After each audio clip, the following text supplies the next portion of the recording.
Hello, everybody. This is A-Ro-007 here, Cyclops. and we're back with another cinematic commentary. This time we have X-Men: Days of Future Past on the chopping block.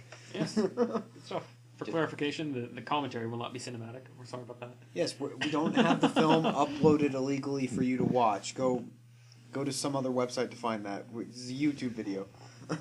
This is a commentary track. Now, if you haven't seen one of these before, you can hook up your own copy of the movie to your computer or your TV or whatever, and you can listen to us while watching the movie. So if you want to go ahead and get your Blu-ray, DVD, whatever, synced up. VHS. Yes, VHS. Pull that up. Cassette tape. Pull that up right before the 20th Century Fox logo shows up. And are you ready to start? Do you have any opening remarks, or should we just get right into the movie? Let's jump into it. We can. All right, everybody. If you have your copy ready, I want you to press play right now. All right. And we're off. So should we go ahead and talk a little bit about like what we think of this movie? Yeah, I'll let you go first. Well, I mean, generally I love it. It's watch the X yes, and the Fox logo. The nice X. Yes. It's I get the feeling that that's the favorite part, your favorite part of this movie. No, that is not my favorite part of this movie. A little bit of a feeling. That's all I'm saying. A nice Odysseus logo. I don't know where this company came from, but anyway. Whatever. Yeah, I love it. I need to see Winter Soldier again before I can confirm this, but I think right now it might be my favorite superhero movie. Like of all time? I think so. Really? It's up there. Yeah. It's. Oh dear. You know, everybody. I mean, objectively, you know, you've got other movies like The Dark Knight and stuff that probably top it, but personally, I think it hits some very nice chords that I enjoy immensely. Yeah. For those of you who haven't read the comic, one of my let me go ahead and say. Oh yeah, Cyclops wanted to be sure that he read the Days of Future Past story arc in the comics before we actually did this commentary, so he is well aware of what was going on in X-Men comics around the time that it was written. It's very cool to me actually because the original comic was only 2 issues, and it's literally they send Kitty Pryde back. Kitty Pryde doesn't actually have these telekinetic powers that we see in a little bit. It's actually Rachel Summers, yes, right? It's Cyclops and Jean alternate Grey's timeline daughter.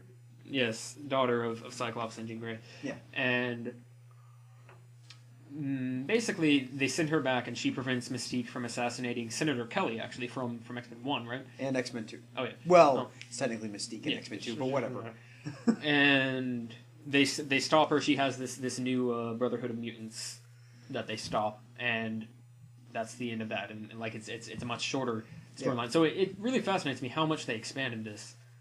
And they tied it together with all the other movies. Yeah, like and the fact that it erases X-Men 3. Yes, it's good stuff. I'll hand this over to you. You can. It's perfect timing, really, because we're about to start my favorite opening credits sequence in any film ever. Oh, it's so good. Okay. Oh, and little aside note, do we want to mention this guy here? I don't know if anybody noticed. You said he will show up at the end for like 5 seconds. Well, keep him in your brains. I'm not sure if I'm going to be able to talk during this part. This is my absolute favorite. This is my favorite part of the movie, the opening sequence. It is very cool. No. Every time I watch this and I listen to the X-Men 2 theme music that's been bumped up and revamped, I get goosebumps every time I listen to it. Oh, it's so good. I'm listening to the music. This is when I knew the movie was going to be good. Just this opening part, I'm like, okay, Bryan Singer's back. Or the ship's course is right in. Yes. I mean, I like First Class a whole lot. Me too. But I love this so much more. It's... yes. The theme music. It's in a class of its own, if you will. Yes. I think so. First Class. Yeah, I got it. I got you. And, I don't know, I think when I'm ranking the X-Men movies, like, First Class is tied with X-Men 2. And then this one's just another step above them. It's amazing. It's so good. I have a feeling we're going to be fawning over this movie. Oh, we probably will. But there's lots of little things that are are interesting to point out and stuff. Yeah. How do you feel about the Sentinels? Since obviously in the future they're vastly different from they are in the comics. I mean, it would be cool to see some Sentinels that are straight up the Sentinels from the comic. I hope that's not, completely out of the picture for like Apocalypse and the forthcoming X-Men movies. Yeah. But this is a very cool design. How about that Deadpool movie? Deadpool versus a bunch of Sentinels. Ooh, that would be fun stuff. This whole action scene is brilliant. This is what immediately I was like, all right, we're in good hands watching this movie. I like this. I like the design. I think it's a very cool design, even if it's not the same. And I like that. And we do get the semi homage to the classic Sentinels in the 70s. Yes. the 70s later on in the movie. So I mean, I'm okay with it, especially because they look very cool. It allows them to do this whole fight scene, both this one and the one at a little later in the movie. Yeah. I love the portal stuff. Yeah. That might be my favorite, at least my favorite special effects for sure in the movie. I know people love the Quicksilver scene and all that. Yeah. But this right here, where they have the portals like with Blink teleporting everybody around, yeah. And it's so good. Hey, we got Iceman back. Yeah. He's got a beard, and that's cool. Yeah. We're just watching the movie now. We're gonna need a second to. Every time you start this, it's just it takes you. I mean, I know there are people who don't like this movie. I can't really see where they're coming from, but I think the only reason you would hate this movie is if you already hated all the other X-Men movies anyway. Yeah. Just because it's not straight up the comic book. I'll go ahead and say, and I'll probably bring this up again later in the movie. My biggest problem with this, and it's not even so much, you can't really blame this movie specifically so much for this. So this is more of an overall problem I have with the entire series, is that I really do like. I try not to be, when I watch superhero movies, I try not to be, well, that's not how they did in the comics. Like, I try not to be like that. But, this part freaked me out so much. But the part where, or the fact that the way they've aligned the heroes as far as like, just generally the way the mutants appear, and like the fact that Iceman, yeah. Oh, that part freaked me out so much in the theater. Oh, little side note here. Apparently, did we see this on one of the special features or something like that, where this is actually supposed to be the Sentinels are adapting the other, yeah, so like like one of them used Iceman's powers against, what's the guy's name with the firepower? Oh, I cannot remember. Sunspot, yes. Is that him? Okay. Like Sunspot's fighting a Sentinel and Iceman's fighting another Sentinel, and they switch powers. Yeah. Yes. Which I did not pick up, but I think that's very cool. Yeah. No, these Sentinels actually terrify me. Like, oh yeah. Comic book Sentinels. I mean, they're supposed to look a little. I mean, they're supposed to be intimidating, but they also do look a little goofy and stuff like that. They look a little 50s science fiction movie-esque. And these look like terrifying androids. Yes. Anyway, what I was saying was the fact that, like, specifically, I don't know, Nightcrawler is a lot older than, or a decent amount older than, like, Colossus and Kitty Pryde, and that's. I'm trying to think of a better example of this. Basically, the way that the X-Men, the first class of X-Men is not the first class of X-Men from the comics. Yeah. I like that dynamic a lot. The way they, like, certain relationships they build in that. And, like, Colossus and Nightcrawler are, they kind of start to develop a friendship early on in the Claremont era. Yeah. And stuff like that. And I don't know, I just really wish that we'd gotten the original 5 X-Men in First Class. That would have made me happier. I mean, I still think First Class is great. But I would have enjoyed that more, I think. And of course, that carries over into the first trilogy and all that stuff. Yeah. But I don't know. Since I don't read a whole lot of comic books, especially the X-Men, that's not really a problem for me. So I mainly just pay attention to the continuity of these movies. Yeah. Which, obviously, if you kept up on these movies, it's completely mind-boggling. If you try thinking about it, it drives you nuts. And I mean, this movie does fix most of them, probably like 90% of it, but there's still stuff that... Yeah, there's little throwaway comments. That's the biggest thing, is the little comments they splice in there throughout the first three that don't make any sense. Yeah. Unless something else has changed. Unless there's been like another time travel thing. Yeah. So... You never know, Apocalypse could have done something. For all we know. I feel like they're probably never going to address them. They're just like, probably not. This gets rid of the major stuff. Just based on what Bryan Singer said, he's like, yeah, there's a couple of stuff that still doesn't make sense, but just go on with it. We have a new timeline anyway. Just go. The whole point is to reboot the franchise basically in a very interesting way. And I'm totally fine with that. Yeah. Ian McKellen, you're still alive. Looking so swag. Xavier's epic wheelchair. Hover chair. Yeah, he finally got the hover chair. Yeah. Didn't he have that? I think in like the '90s animated series. Yeah, I mean it's one that definitely starts to get associated with him. Bishop looks very cool too. Yeah. I don't know much about him, but he looks amazing. I just find it funny that most of the people in this movie, like the future X-Men, do not get a whole lot of dialogue. Yeah. Now, I don't know if that speaks to their acting ability, but it just makes me wonder. I'm just throwing that out there. Right.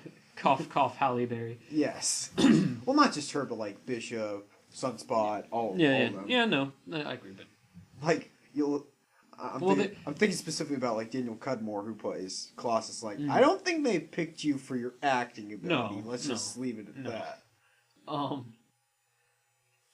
don't know. There's a lot of there's the one scene. There's a deleted scene on the or like I guess you'd call it deleted.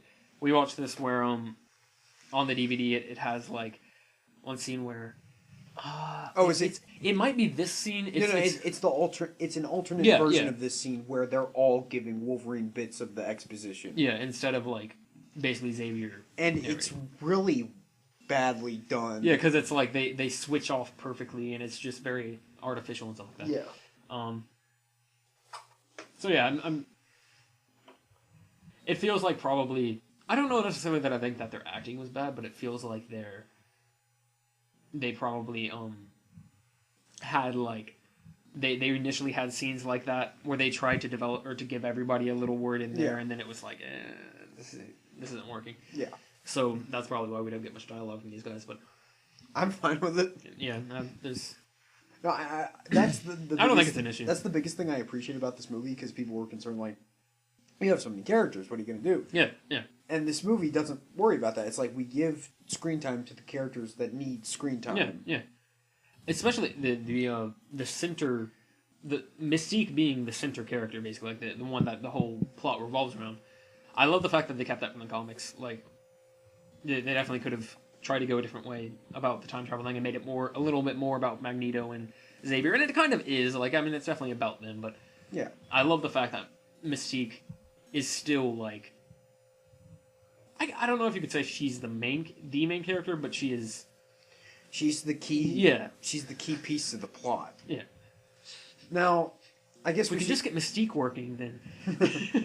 I guess we should go ahead and bring up that it's kind of weird that Mystique's power is the one that works for the Sentinels, because when she can't really take over powers. Yeah, it's all appearance. It's not. Yeah. Like, they make a point, like in the first X-Men movie, when she just disguises herself as Wolverine and they're fighting each other.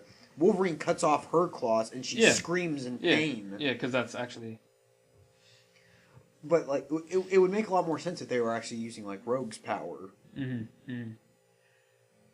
But I'm fine with it just because it's an excuse to go back to the First Class cast and revisit that. Yeah.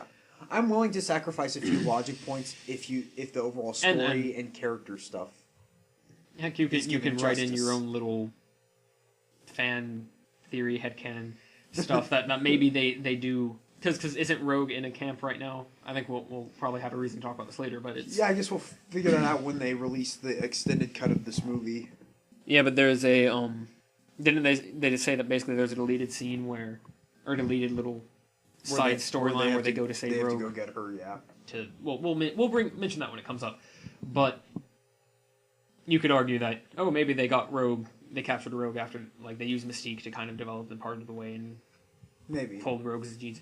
I don't think it's too much of it. Like it's not that big a deal. It's more of a nitpick than anything else. So far, Halle Berry, one of the main characters in the first 3 movies, has gotten 2 lines of dialogue. And that's not a big deal. No, it's not. I wish she was a better Storm. That's probably one of my biggest... I wonder if... have they said that they're looking at recasting Storm? Do you remember that? I know Yes. There's rumors that they're recasting Jean and Scott, yeah. I'm hoping they recast Storm, and I'm hoping it's a very good actress, because Storm's pretty awesome in the... she hasn't gotten her due in these comics, films. And yeah, it's not the same. Well, especially like X-Men 3, because Halle Berry fought for more screen time, so her character comes off as a control freak. Mm-hmm.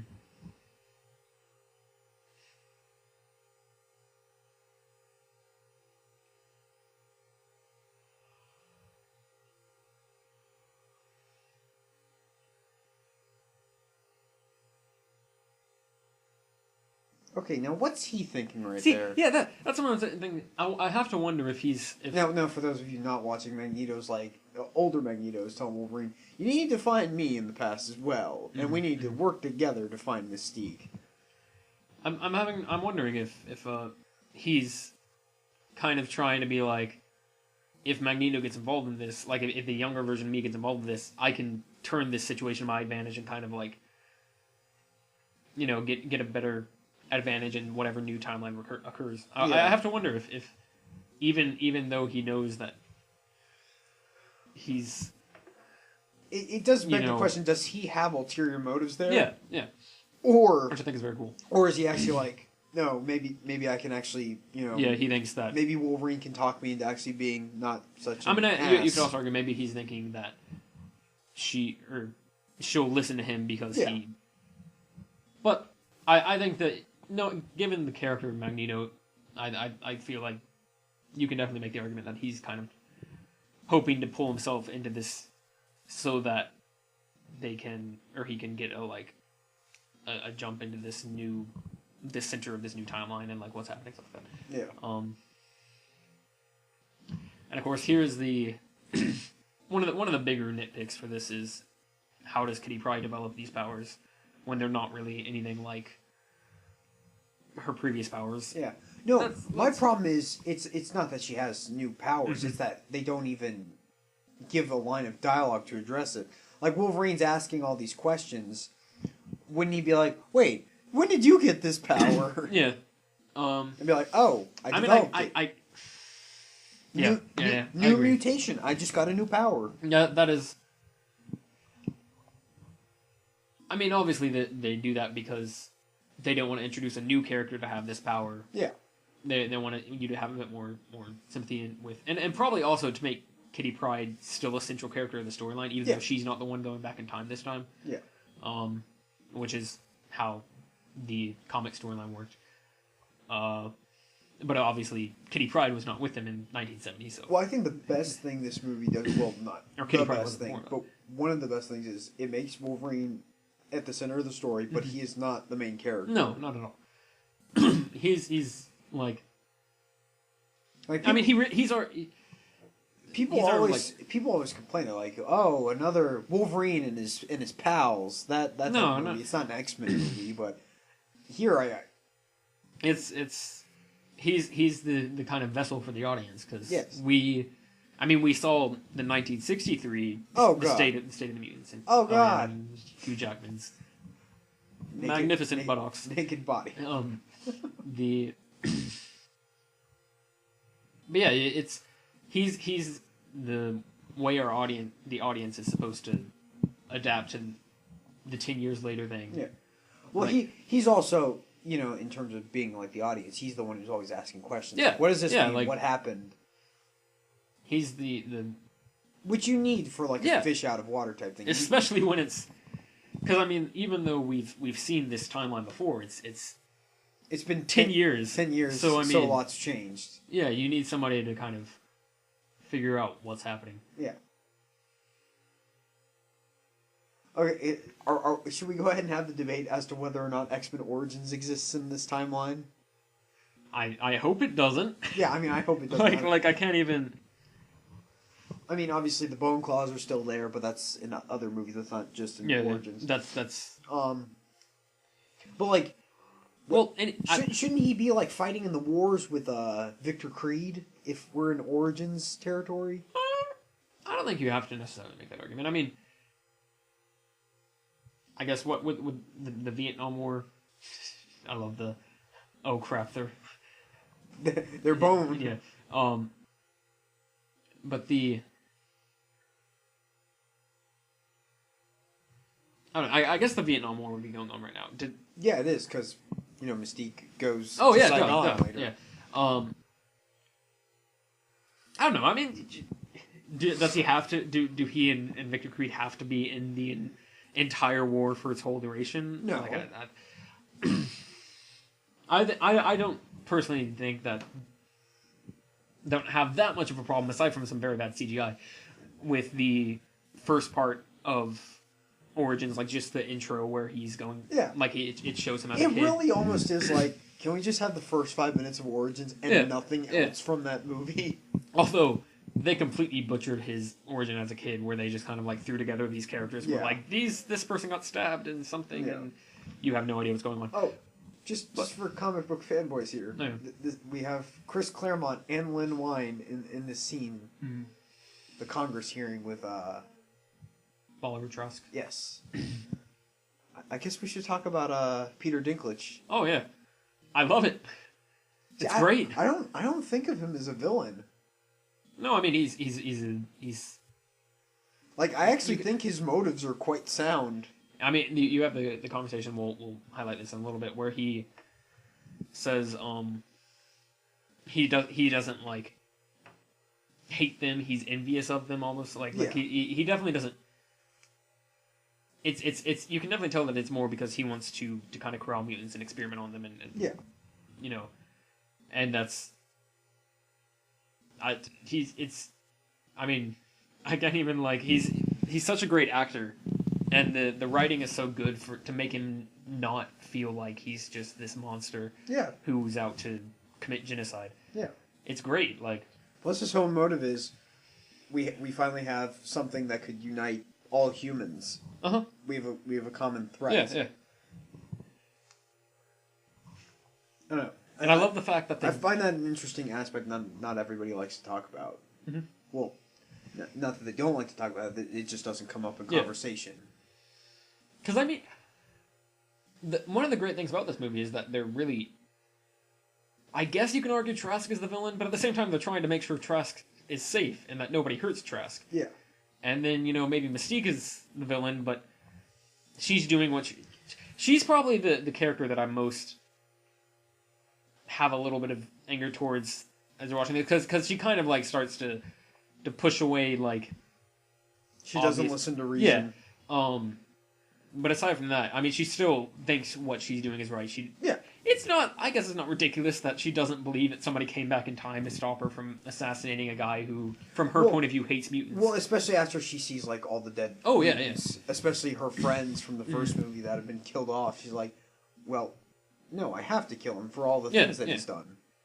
Which is, again, probably the biggest thing you can get angry at Trask for, but I'm sure it wasn't just Trask. I mean, he's got this company that's... He's got a whole company. Yeah, like, I don't know.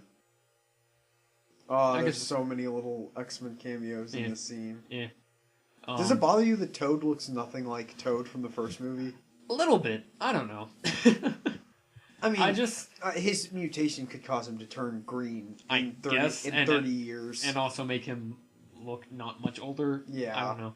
It's a little bizarre thing, but I don't know. Now, the guy who's playing Stryker here was originally supposed to be Juggernaut. Oh, really? Like, instead of I don't know how many people know this, but originally they weren't going to have the Quicksilver scene. It was going to be them finding Juggernaut. And this was the guy that was going to play him. But then, I don't know if it's because they announced Quicksilver was going to be in Avengers. Probably played a part, I'm sure. Or what, but they decided on having Quicksilver instead, and he got recast as Stryker. Which I think is fine. I love it. I think he looks great as Striker.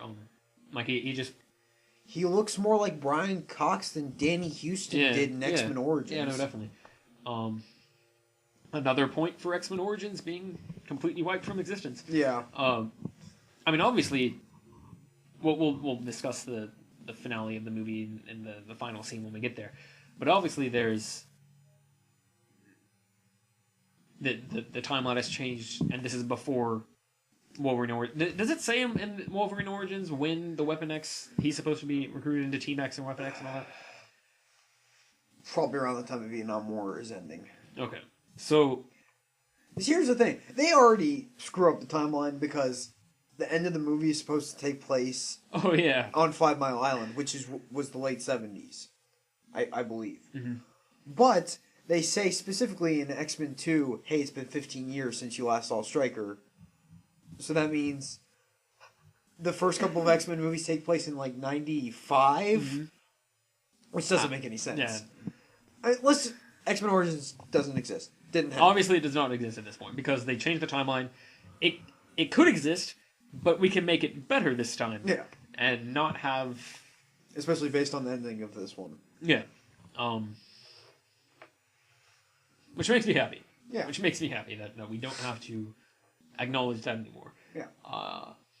Obviously, that's a fun movie to hate on. We won't go into that right now, but... yeah.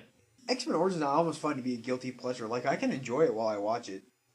No, I mean, the first time I saw it, I didn't think there was anything wrong with it. But yeah, that was a while ago. The first time I saw it, I was like, oh, I'm actually enjoying this quite a bit. Yeah. But obviously you watch it more. And the more you watch it, the more you're like, who decided to make this? Anyway, we're not talking about Origins right now, so let's... But we're talking about the X-Men We are franchise. talking about the X-Men franchise. But the fact that it's wiped from existence, it feels almost like there's no point in... Yeah. You know, attacking it anymore. Same with X-Men 3. Yeah. Yeah. Does it bother you that Havoc's not in much more of this movie? In fact, he's not in it at all? A little bit. I don't know. I guess I don't hate it, but... My problem with it is I know how he could have been brought back into the plot. Yeah, you'll talk about... You can talk about that when it... Yeah, I guess I'll get to that. Yeah. Time. But yeah, you can make the argument. I don't know. I feel like... I mean, I guess, like, you want to argue, well, we can't have too many characters come into this movie, but... And I feel like he'll probably get... He theoretically should get more screen time if they introduce young Scott in Apocalypse, because then you have to address how are they related. Well, I really hope, since based on the end of this movie, they restart the school. Yeah, that would be very cool. Yeah. That's something I definitely want to see, is the build-up of the school. And that's something that I have kind of an issue with the first trilogy, X-Men trilogies, the fact that we start off right in the middle of the school being open for a while and it's running, and I like the fact that we're going back and we're seeing the creation of this. Here's another continuity thing that I can just endlessly go nuts about. The X-Mansion. Every movie it's different. Like, I think the only time it's the same is in X-Men 2 and X-Men 3. That's the same mansion. But, like, even in this movie, some exterior shots of the X-Men mansion, some of them were taken from, like, X-Men 2, some of them were taken from First Class. Like, it's always a different mansion, which, for most people, it's not going to bother them. But for me, like, especially because, you know, there are visual cues that I see in these movies that make me remember them. And I see it, and it's obviously not the same. Yeah. And it takes me a little bit out of the movie. I probably wouldn't have noticed, or at least I might have noticed. It is pretty obvious, but I wouldn't have cared too much. But I don't know. Since I've pointed it out to bug you, it bugs me a little bit. I don't know. I don't know. I'm a stickler for continuity, and especially with this series, I know it's already been through so much. Yes, they don't have. Let's just say they don't have the greatest track record for X-Men continuity. Oh yeah, definitely not. I don't know that, aside from the first 3 movies, any of them make perfect sense within each other. Like, comparing them to each other. Well, even then, X-Men 3, some of the stuff doesn't make sense with what happens in X-Men 2. Yeah. Especially with how the Phoenix operates. Yeah. She drowns, and so she's No, but alive like again. at the end of X-Men 2, Professor X says, "Oh, she was always afraid to use her powers. She never wanted to show them off or anything. She always kind of kept them subdued." But at the beginning of X-Men 3, when him and Eric go to talk to her, she's just lifting cars left and right. Oh yeah, yeah. And stuff.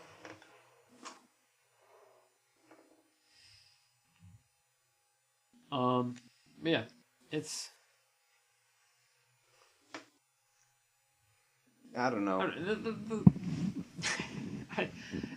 I want to say, how hard can it really be to keep continuity between a franchise? But I mean, I guess with different writers getting involved and that sort of thing, you can. Because I mean, especially like with X-Men 3, you know, the shift in creative control and that sort of thing. Yeah. With Bryan Singer leaving for a movie and for a movie no one liked. Yeah. It is bothersome. Yeah. Also, little thing. There's a bit of a lull here, but while we talk about. Well, first of all, I do want to talk about how Xavier looks right now and the fact that he can walk again, that sort of thing. Oh, you mean the fact that he's pretty much Bruce Wayne from Dark Knight Rises? Yeah, a little bit.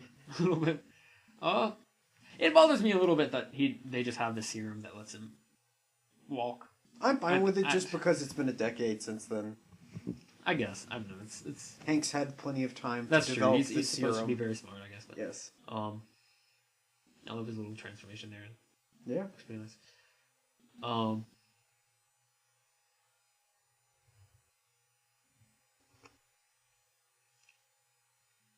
But the fact that Mystique is supposed to be the father of the mother of Nightcrawler with Azazel as the father. This bothers you, doesn't it? That like. Yeah, it is. The timelines are kind of weird because Azazel is dead by this point. Yeah. And Mystique hasn't. They weren't in the same vicinity very long. Yeah. Like I can kind of agree with that. Unless you don't have Azazel be the father, you just change it to something else. But it makes so much sense because Azazel is basically Red Nightcrawler in the first one, or in the first class, and it's like, I don't know. I'm curious if they are gonna address that again. Yeah. And also, I guess there's a whole thing with. I mean, Bryan Singer said that the ages of characters and the births of characters were now just completely thrown out the window because of the new timeline. Like they can be born whatever, and that's how we're gonna see like Scott and Jean and Storm in the new one. Yeah, I'm hoping that they'll use that to. Oh, here's where Professor X addresses the cameo that Wolverine makes in First Class, which I actually think that's genius. Yeah, you're addressing a cameo. I know. Although, does it bother you that the line is not right? Not really. He's drunk, and it's been 10 years. I mean, like. But still, it's like I doubt he remembers anything but the one word. So. Yeah. It's like so blatantly wrong though. Yeah, I don't have a problem with it. I just love the fact that they actually like address it and like. He's paying for the mistakes of his past self. His past self. Yeah. Which I'm curious. Does Wolverine in this timeline? This might just be because I'm not familiar enough with origins. But does Wolverine remember any of this? I have to answer questions about origins. Yeah. Does Wolverine remember any of this? His life up to the Weapon X program? Like when he woke up and he was, because he opened his claws and he had the bone claws. Yeah. That sort of thing. Does Wolverine remember any of that? Did he remember he had bone claws? I mean, aside from obviously in the Wolverine movie, he gets the adamantium removed, but like. I don't think so. Because I'm curious. I mean. See, that's the thing about Wolverine's memory. It kind of does whatever the script needs it to do. Yeah, no, particularly that's definitely you true. get to the Wolverine, and he's having dreams about stuff that happened in the 40s for some reason. Mm-hmm. Oh wait, conveniently so. What happens in the plot can relate to those dreams.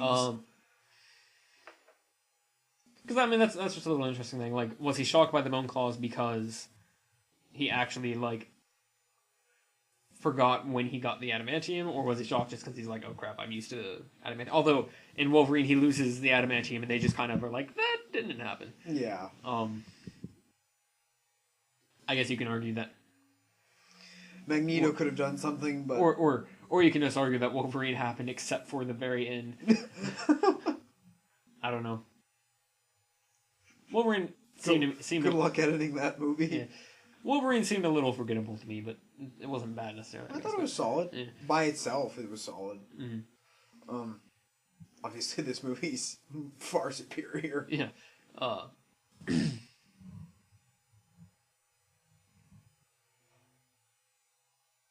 Okay, so they're about to explain that he's in the Pentagon, right? I think so.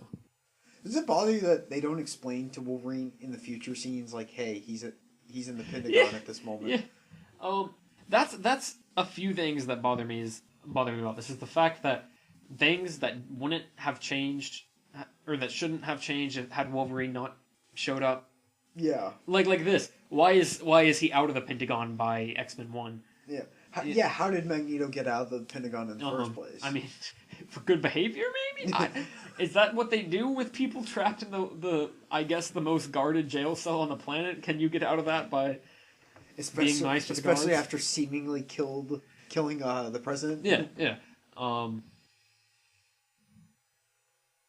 don't know, it's... I'm sure some of you, especially those that have seen my infamous X-Men 3 commentary, you're probably surprised that I'm so relaxed while doing this commentary. Because you shouldn't be jumping for joy about the fact that Ding Dong X-Men 3 is dead. But, I don't know, X-Men 3, I was just pointing out stuff that I hated about it left and right. Like, I had a full bulleted list of notes I had about stuff I wanted to cover. But this is just... There's not... This one it's not so much of a review as a observation of what they've done to the franchise. Yes. Through this movie. Yes. Little side note here, I meant to say earlier. I love the fact that Trask is played by Peter Dinklage, and they don't mention the fact that he's a dwarf at all. Yeah. Like it isn't. I like that. Yeah. That's something that I've seen people on the internet talk about and stuff like that, and they praise that a lot actually, because they don't, most of his roles end up, Game of Thrones, Elf. I don't know. Those are the two ones that come to mind right away. That's his character. The Chronicles of Narnia, Prince Caspian. There you go. No, the whole point of his character is that he's short. Yeah. And in this one, they're just like, he's just a normal guy, just like everybody else. I mean, it doesn't affect anything. Nobody even said. I don't think anybody says a word about it. Does it bother you that this kind of rips off plot points from X-Men 2? Like, especially with her being disguised as a main villain to get into getting secret information that's important at the end of the movie. Or, breaking Magneto out of a prison. Yeah. I mean, I guess it does, but... I think it's just more of an interesting thing to note than an actual problem. And we already get all the dead mutants that she's found. So they killed Azazel. They pretty much killed all that. Oh yeah, they just wiped them out. People. No, pretty much everybody except for those that you see in this movie. Except for Beast, Xavier, and Mystique, basically, and obviously Magneto. But yeah, and Havoc. Which is interesting because I guess because of the nature of Magneto's crime, they imprisoned him and they didn't let Trask get his hands on him. I don't know. I guess. Interesting that he wasn't autopsied and all that stuff. Maybe because he was in the public spotlight too much. I don't know. Yeah, it could be. Well, he wouldn't be in the public spotlight because, I mean, the whole point is that he's the explanation for the conspiracy theories and all that stuff. So, never mind. So he should have been hushed up. On little tear. Oh, that's maybe Trask doesn't even realize that Magneto's in. Yeah. No, that's my guess is that they just hit him away because they're like, this guy killed the president. Okay, now we've gotten to Quicksilver and Maximoff. That's a nice little. One of the things that everybody points to as being one of the best parts of the movie. Yeah. I agree that it is one of the best parts of this movie, but my problem with it is, based on the tone that we've set, especially with the first three movies, it seems a little too over the top for me. I do love the burn marks on the mat. Yeah. That's good stuff. I mean, it fits a lot with First Class, and that Yeah. And at this point, obviously we come off of the just realizing all these mutants that are dead. So I mean, that's a bit jarring. But aside from that, at this point we haven't gotten super dark. I mean, like all the characters who died in the first scene of the movie, they're alive now. They were taken back in time, or the timeline was changed so that they're alive. So I mean, the super dark tone hasn't really been established yet. We've established that the future is very dark, but the past isn't. Well, no, I'm just comparing it to the first 3 movies. Yeah. And suddenly we've got this goofy character. Like, the greatest comparison I can think of him for, like, the scene-stealing mutant of the movie would be, like, Nightcrawler. And Nightcrawler's not over the top. I mean, his power kind of is, but his personality isn't. There is definitely a reason why the script has him not join them when they continue on their journey. It's because he would have... First of all, that everything would have been much easier for Xavier and his team. Yeah. And he would have probably stolen a lot of the screen time. I don't know. I almost feel like with this movie they've gotten the tone right. Yeah. Like I agree. Like the first 3 movies, I almost think it's a little too serious. Too serious. Oh no, I definitely agree. And First Class. First Class, I feel like it had the tone I would like to see, but not quite. It wasn't quite deep enough. Like there wasn't quite enough at stake, while being a little bit lighthearted. I don't know. This one definitely gets darker as you go along. Yeah. But well, especially because the stakes are so huge for this one. Yeah, no, definitely. So I do think they definitely did a good job with the tone on this one. Yeah. I do like how it becomes like a bit of a spy thriller for this little movie. It's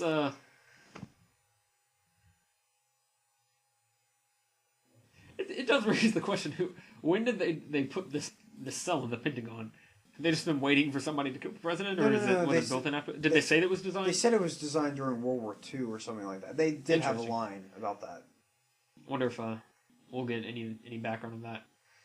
Oh, another continuity error. I don't know if this counts or not, but they make such a big deal in the third movie about plastic weapons.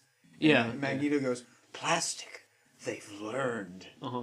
But here they have it. Yeah. Here, which has yet to be changed by the events of Wolverine being sent back in time. I've heard online that they're glass guns, so they're not plastic. Which is interesting. But how does that work? Well, to me, if you can have powerful plastic guns, I'm not going to question too much powerful glass guns. But it kind of raises the question of why is Magneto impressed by plastic weapons if they've already used glass? That's definitely, to me, seems like an example of introducing an idea that they really like, that they came up with later on in one series, and then when they want to go back and reboot it or something like that, they're like, we're just going to use it. Nobody likes that movie anyway. We can just ignore it. But my problem with the tone, like you listen to the music and it's kind of upbeat and a little goofy. I like the music. I love the music. Oh, definitely. The score of this movie is wonderful, as I've stated before. But I love this little way it works where it slides down. Yeah.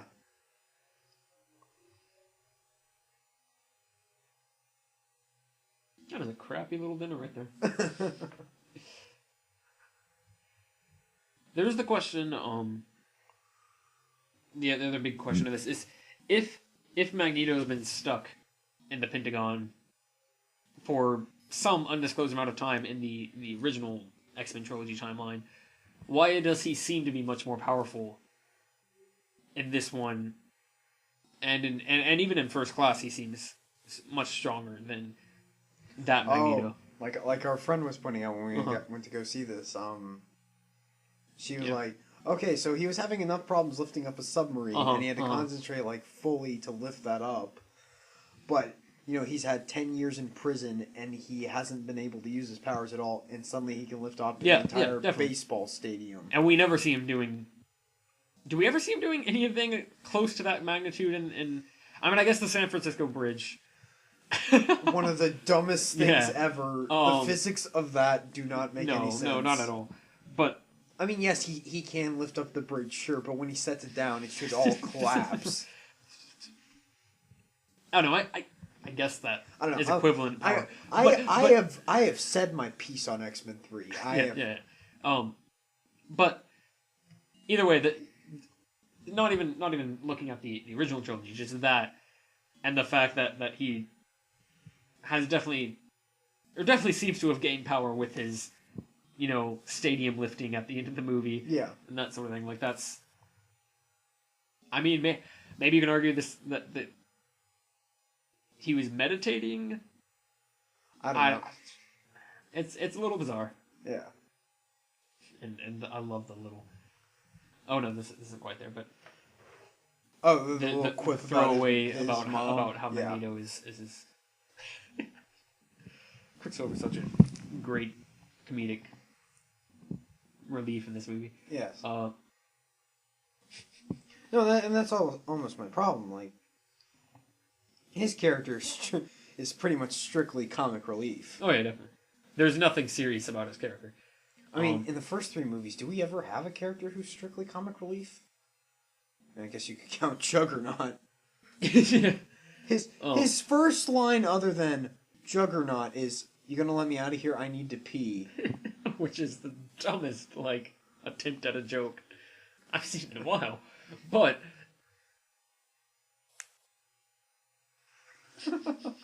I think the comedy is definitely much more spread out and again amongst the characters in this one, but it definitely is pulled up in Quicksilver. Yeah.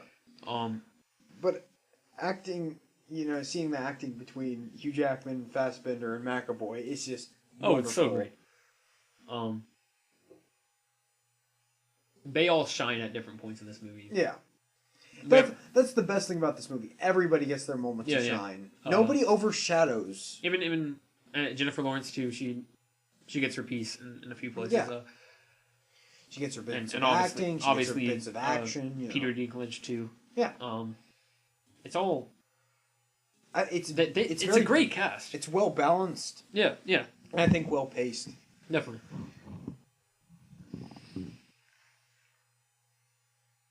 Does it bother you how Quicksilver looks? Because when they showed all the promo pics, everybody hated him. Oh no, I remember that.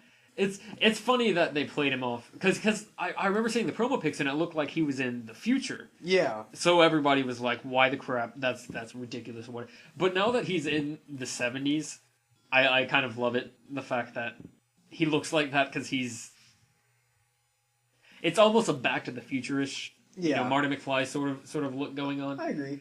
So I don't have much problem with it. But that sort of raises my problem in terms of tone. Like, the 70s and 60s in these movies is particularly... It's stylized. Yeah. Whereas the modern times in the first 3 X-Men movies is pretty realistic and toned down. Oh, this scene is so great.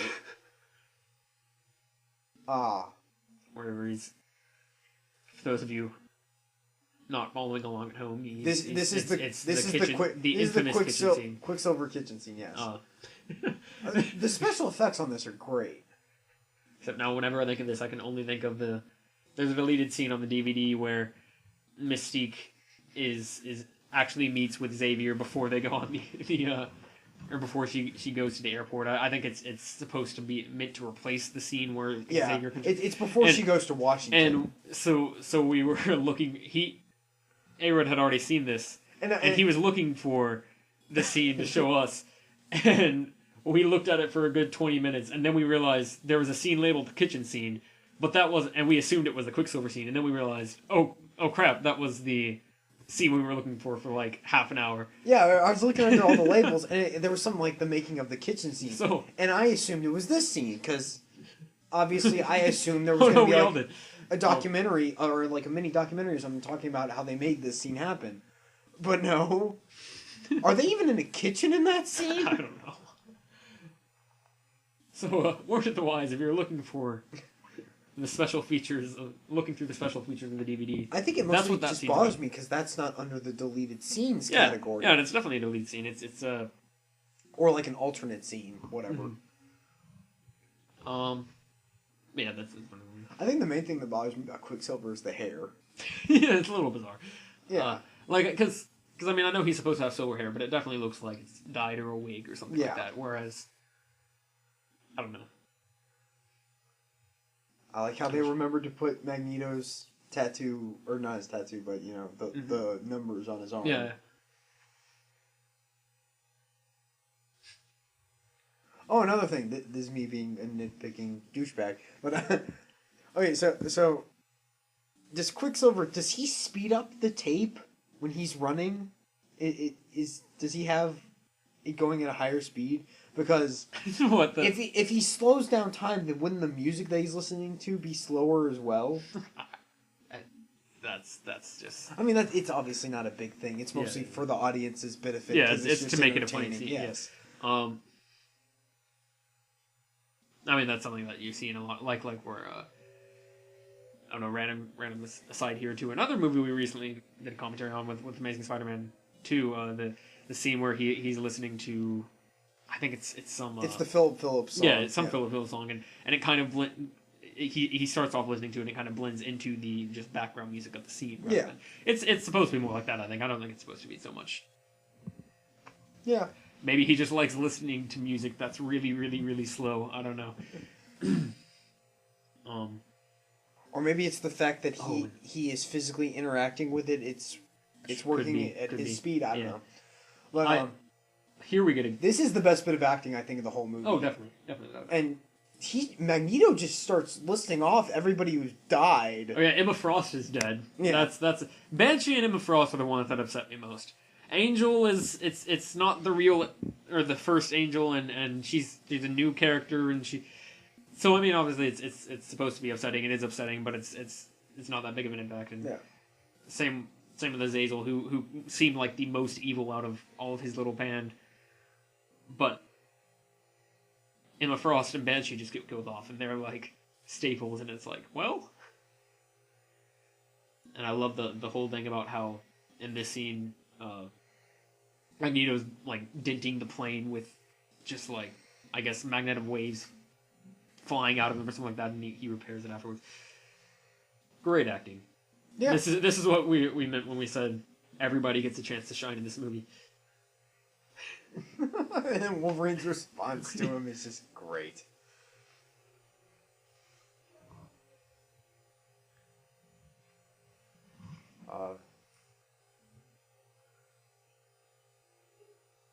I really feel... I wish they had more Wolverine, young Magneto dialogue. Yeah. We might get some in the... Yeah, I'd really hope so. Apocalypse.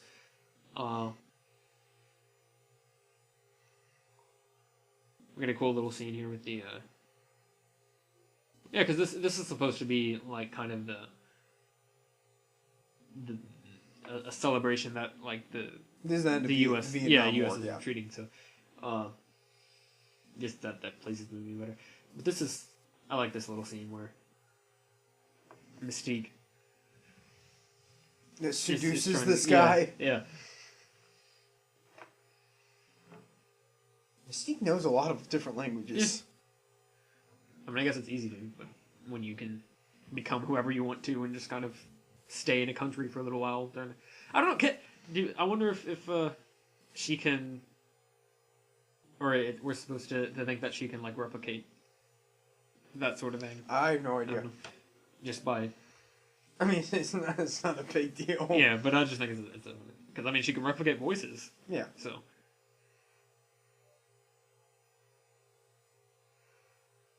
It's so weird seeing Jennifer Lawrence like this because obviously her big thing right now is Hunger Games. Yes, yeah. Where she's not in blue makeup the whole time. Yeah, for one. I actually like her better in the X-Men movies, to be honest. Yeah, I can agree with that. I think. But then again, I'm not the biggest fan of the Hunger Games movies. I like them well enough, but I think I am one of the guys that I don't know. You haven't seen the newest one, and I personally think the newest one has raised the bar even higher. Although a lot of people are complaining because of the whole part one, split part it up two into 2 parts. Yeah, thing, which means that you can't end it unsatisfyingly or satisfyingly. But we're not doing a commentary on Hunger Games, so.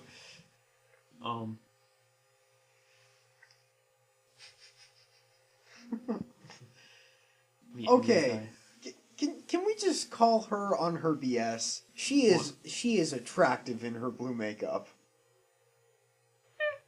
Yeah. What do you mean, like the fact that her whole thing is... They keep making a plot point. Oh, I'm so ugly when I'm blue, and I need to accept who I am. You are not ugly. Well, I think it's supposed to be more of a... We, as an audience, we know... There's no way for us to, like, be quite immersed enough in it to forget the fact that it's makeup and it's CGI and all that sort of thing, but... So well, it's not quite as shocking to us. Well, but, also we know her character from like their perspective, like, oh, a monster. Yeah, like it doesn't matter. Bother me very much, but I can agree. I see where you're coming from. I like how they bring back chess. Mm-hmm. That's nice.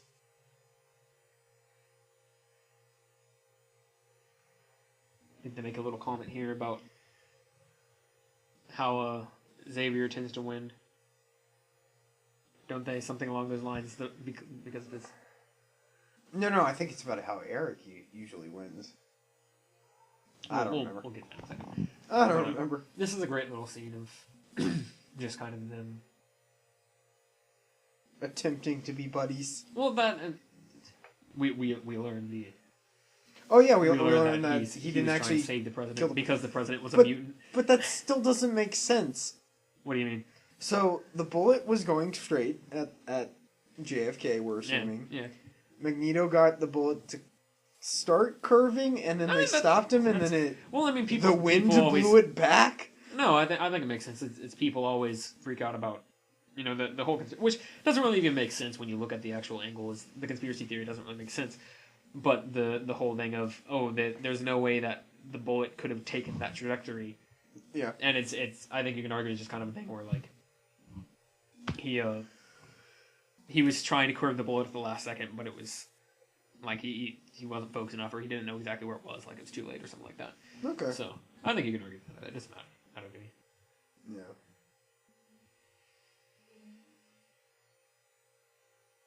Okay, and another thing that bothers me.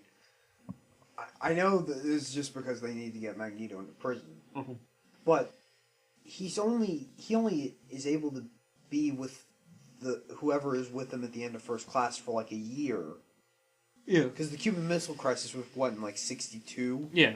It was. And it was JFK, like 62, and then JFK was shot in '63. So he only gets like a good year to train Mystique. Yeah, that's true.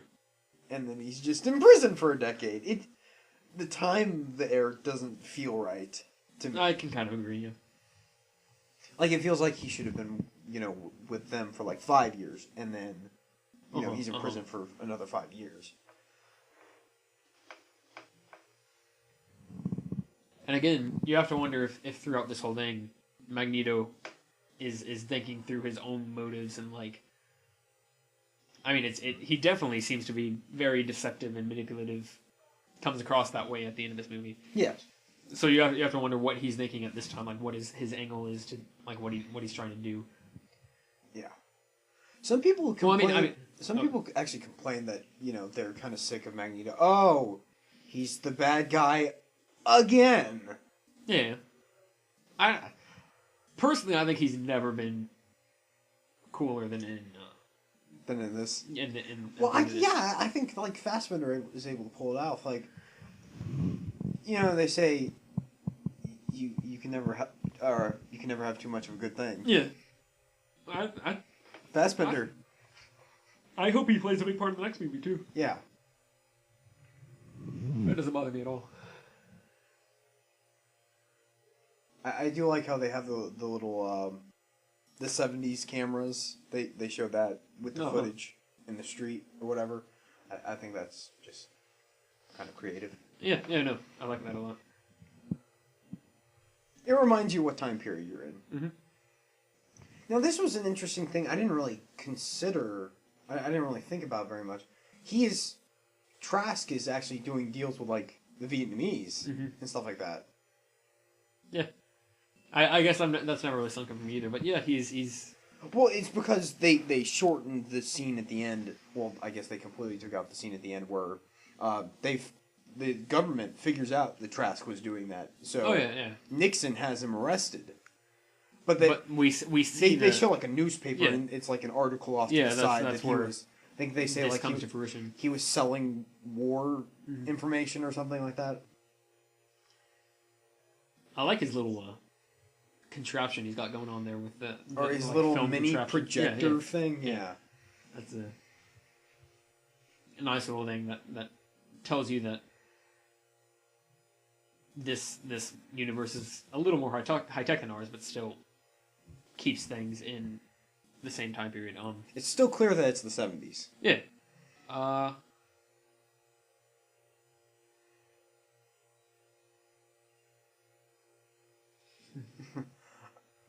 I like this action scene a lot. This one start.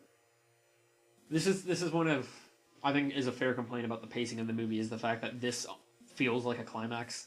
This next series of scenes that's coming up, or I don't feel like that at all.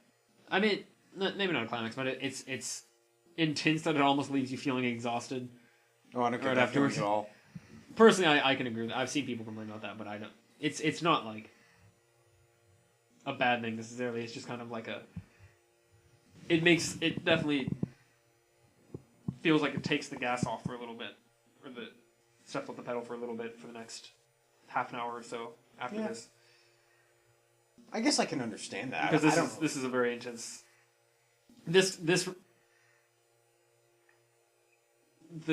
Probably the music is the biggest reason why I think this way, but this feels a little bit like the Inception, the big climax of Inception, like the way the music plays and the way it feels almost like everything is going wrong. Oh, like once you're not talking like right at this moment. You're talking about when Magneto's. Oh yeah. Magneto's like, Mystique, I've got to kill you. I'm talking about what's coming up right now. Yeah. Oh, okay, I understand. And that's another thing. I was saying earlier, you have to wonder what Magneto's thinking at this time, but I just realized we probably know because he was probably thinking at the time, I want to get close to Mystique so I can kill her. Yeah. Although it doesn't. His plan isn't very intelligent. I guess not. No. He just realizes then that he has to kill her. They just showed he looked up like he was like made a huge realization. Oh, okay. I guess I missed that. Oh, I love this bit. Wolverine recognizes Stryker, and now, it's Stryker from.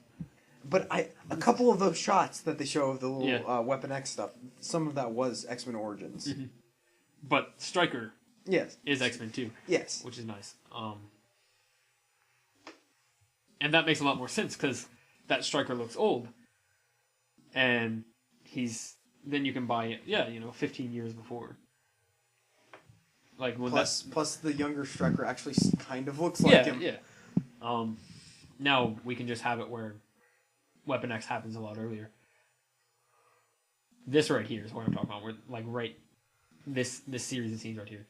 This feels music, like a climax. Yeah. Okay. The music and the. I mean, especially the way it switches into the 70s cameras. I mean, I guess I can understand that. I don't really agree with that. It's very intense, I don't know. And obviously Wolverine's flipping out. And now, does it bother you that Wolverine's kind of just being taken out for a little bit? I mean, it's a logical reason for him to be taken out, but I actually think it's pretty smart writing. Like I mean, I guess you can argue it both ways, that either it's they're trying to make a convenience or not. But I mean, Stryker's working with Trask. It makes sense that Stryker's there. Yeah. They want to take Wolverine out because if Wolverine would just run after Magneto and he'd probably it would end badly. Yeah. So they want to take him out for a second, and it makes sense that Stryker's right there, and given that he's both the future Wolverine and the past Wolverine's body, and the memories are all just convoluted and stuff like that in his body. I think it makes perfect sense. I actually like it a lot.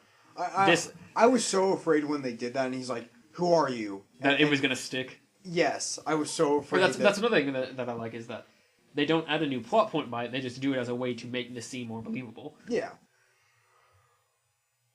And it allows Magneto and Mystique to have this sort of like moment where Mystique's realized that he's just a monster. And she can't trust anyone. Yeah, yeah. If anything, it drives her further away. I don't know. I mean, it's funny, like, Wolverine sees Beast in blue form. He's like, what the hell is that? Yeah. I mean, that's funny, but... See, this whole thing right here, where they switch to the 70s camera and stuff like that, yeah, it's super intense. I just... I'm not saying it's a bad thing. I think it's a very cool scene. It's just kind of... It makes the next bit of the movie feel a lot slower in comparison. It slows things down a bit, but... Interesting. And it's also supposed to be like the darkest point in the movie, like as far as like... Because like the climax, it can go either way, so I mean... Yeah. It's dark, but there's hope. This is like, oh crap. It's just like, oh, our plan is not going well at all. Nothing is... You realize that Magneto is not on anybody's side. But it's kind of obvious that, now that I'm thinking about it, that Magneto didn't really think things through, because he's like, well, they shouldn't get their hands on her blood or anything, so we should just get her out of here. Yeah. I don't know. That probably would have been a smarter idea. A little scene of Mystique just immediately vanishes into the crowd. Yeah. This is a cool little scene where the fountain... And this is something I hope they expand on in Apocalypse, but they don't really make a big deal about this in this movie. Instead of mutants really becoming a big deal in like the early 2000s, like it does now they're in the new timeline, or the original timeline. Now here, they're being recognized in the 70s. Yeah. Because, I mean... Especially apparently, later with... I guess Mystique still shot Trask in this one, but... I wonder maybe if you could argue that is the thing that makes the difference, because like we said earlier, how does Magneto get out of prison between now and X-Men 1? Yeah. And you could argue, or one of the other things you could argue is, how does Xavier, or what gets Xavier out of his slump his slump in between this and X-Men 1? And I wonder if you could argue that Mystique assassinating Trask, like maybe the government used Magneto because they were like, or let him out because they were like, this guy has dealings with her, and maybe we can use him to like kind of subdue her, maybe, or try and get a handle on the mutant community, like or something like that, something along those lines, where they use him, try to do something with him. I don't know, just put him in some nefarious plan. And Xavier is like, I have to prove that there are good mutants out there. And so he starts back at the school. Now that I think about it, that actually doesn't seem that illogical. Why those things would have happened. I'm just more concerned about how Mystique escaped Trask's facility. Mm-hmm. Mm-hmm. Well, maybe Mystique is obviously a slippery one. maybe you could argue that she escapes, and then she frees Magneto. Because she doesn't know that Magneto would have killed her had he had the chance. Yeah. Oh, great. Nixon. He is... It does... I do kind of like the fact, though, that even if it's not, if it's very much a caricature, yeah, I do kind of like the fact that they address it's Nixon. They're not making up some president. I like the fact that this is very much... And we get the whole Watergate. Seriously. But I like the fact that this is very much grounded in the time period rather than... Yeah. Like, you watch the first 2 movies, well, the first 3 movies, and they have... It's obviously not George Bush in the White House.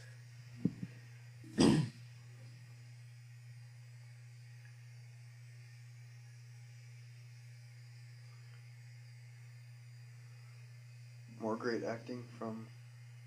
Peter Dinklage. Yes. Yeah. Pretty much every time that he gets the chance to talk, it's great stuff, because he's a fantastic actor. Yes. I don't know, it's weird, like, you look at this and then you look at something like Watchmen, which also has Nixon featured heavily in it. And Nixon's supposed to be a caricature in that. Uh-huh. And it almost feels like the same character. Yeah, no, that's true. There's you can criticize them a little bit for being like, oh yeah, we have to connect Watergate and we have to connect the Kennedy assassination. Yeah. And that sort of thing, and the first one having to deal with the Cuban Missile Crisis and all that Yeah. stuff. I don't know. It's. But at the same time, I like it as a sense of how in this universe, the major events in this universe be different if there were mutants. So, I don't know. But then again, it also kind of negatively affects the whole not too distant future idea of the first three movies. Mm-hmm. Oh, there's a couple of things in those movies that kind of ruin that effect, like when they're in Cyclops' car and they turn on the NSYNC music. Besides that, Are you telling me that NSYNC didn't last for a good 3 decades? That's exactly what I'm saying. Could have fooled me.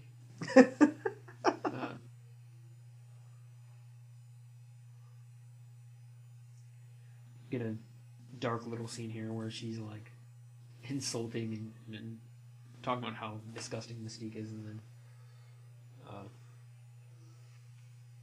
she's, Where did her she hatred get, for humans. Where did Jennifer Lawrence get time to braid her hair? I didn't mean Jennifer Lawrence. I meant Mystique. Oh, I love this part. Magneto's stitching up the wound in the back of his head. Mm-hmm. How is he able to do that? What do you mean? Like, how is he able to see where exactly he needs to stitch it up? Does he just... I guess you can... I can feel it. Yeah, I don't know. Oh, well, I thought it looked like he had a mirror. Yeah, but even then, it was like directly in the back of his head. Wouldn't that be really difficult to see? I don't know. I mean, maybe he has a setup, but it's kind of hard to tell what all... He has like 2 or 3 things floating around his head. It's kind of hard to tell what exactly each purpose is. So...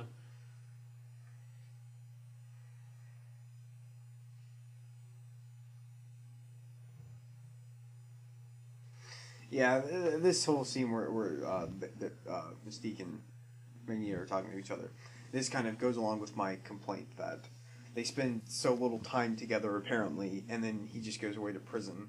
Uh-huh. Like, he says, how'd you find me? And she's like, you taught me well. Yeah. Could have fooled me. I mean...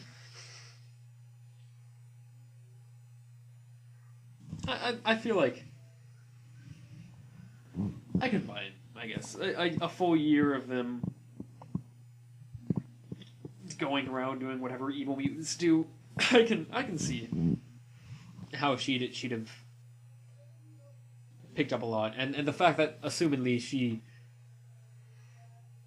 Well, I don't know. Does it talk exactly about like whether or not she leads them, like takes over kind of for the team or the Brotherhood? See, that's another thing they don't address. They don't address when the other how they got captured are dead. I'm assuming they get killed before he gets arrested because he knows they died. Yeah. I don't know. Or at least they get captured. I don't know. A lot of problems with superhero movies, especially ones so deep-rooted with continuity in so many past movies like this, is there's so many, especially when you skip like a large amount of time. Mm. There's so many things you have to address. There's a lot of assumptions that you just leave to the audience that you don't address. It's like, well, it's not. Well, that's the thing. There are things that have to be addressed that aren't, or that should be addressed. That aren't. Yeah. And they don't really have time to do it if they're trying to tell their own movie. Yeah. I can forgive it, I guess. I think because they're just trying to move ahead. They're not like.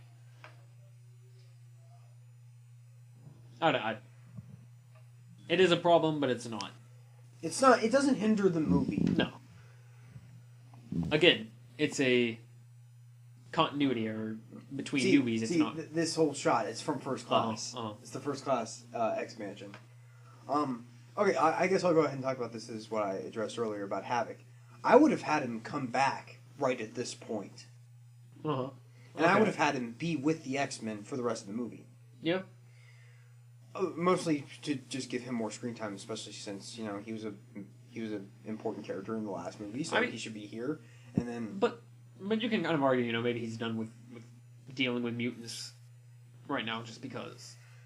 You I don't know, know, but- he was basically forced to fight in the Vietnam War and that sort of thing. But I'm thinking about, like, First Class, like, he was in solitary confinement, and he finally found a group of friends. I'm thinking about what would be the first thing... That's true. What's the first thing he would do once he's shipped back to home? Go try to Back find home. them. Yeah. Yeah.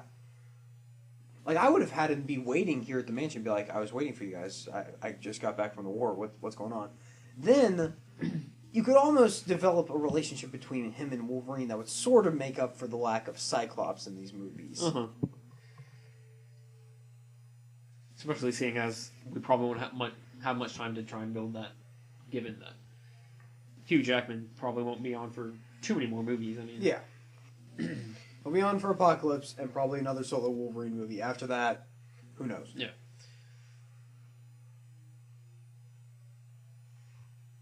I'm sure he loves doing the character, but you can only do so many. And I love the scene where it's almost a addiction. I mean, is it addiction? Yeah. I guess whatever it is.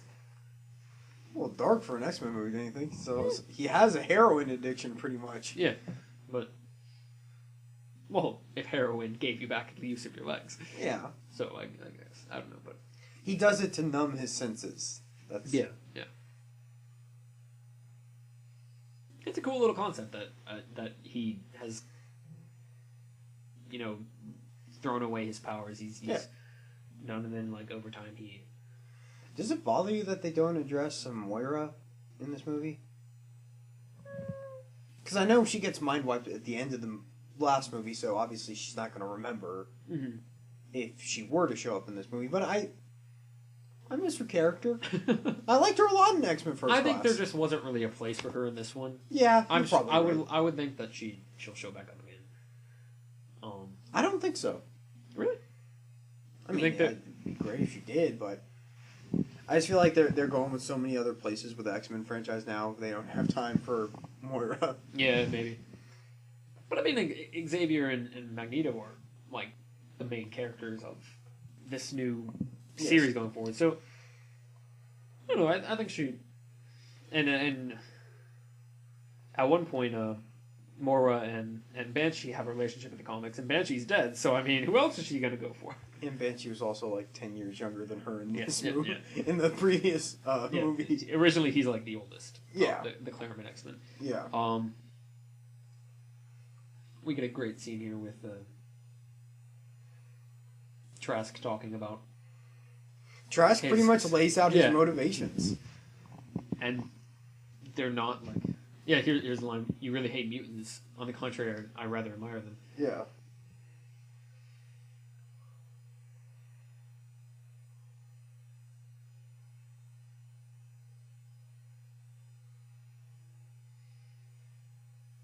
And he says that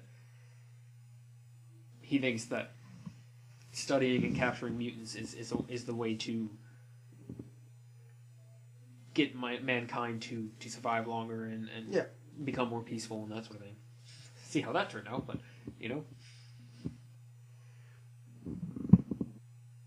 or I guess we don't exactly see how that turned out since he got killed, but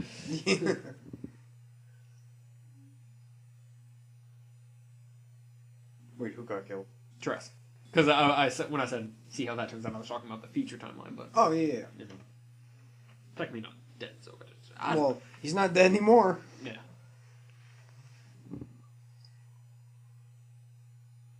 And we see the same Cerebro design, very cool. Oh, it's so nostalgia. Great callback that they're back in Cerebro. This is one of the great scenes in this movie, and one of the many great scenes in this movie, and possibly the best scene for Hugh Jackman as far as acting goes. Yeah.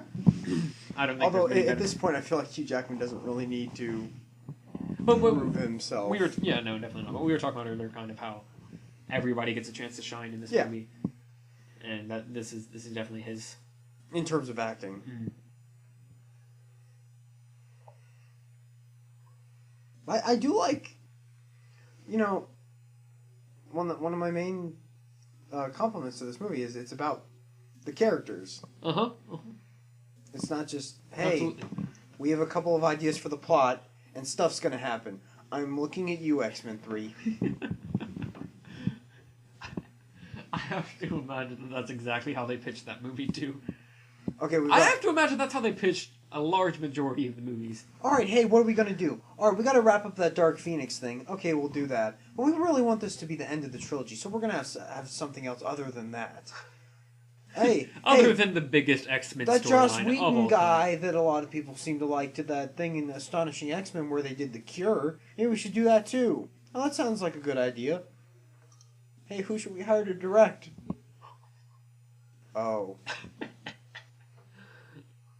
But no, I can see that that's how a lot of conversations in Hollywood go, where they basically boil down to, hey, we've got this kind of idea for a plot, and there's some stuff and things that happen in it.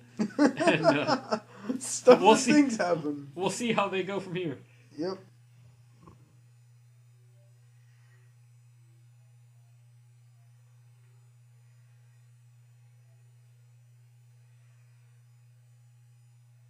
James McAvoy shines here too. Oh yeah, definitely. It's good stuff.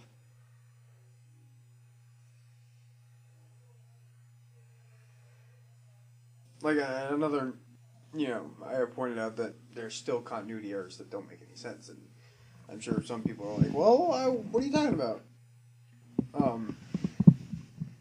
A big plot point in the first, and particularly the second film, is Magneto helped build Cerebro, and it is clear that Beast built Cerebro in these movies.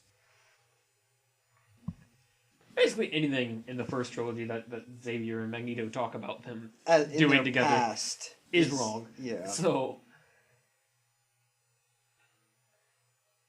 but at least it's only comments. It's not like things that don't make sense entirely, like actual things that affect the plot and stuff like that.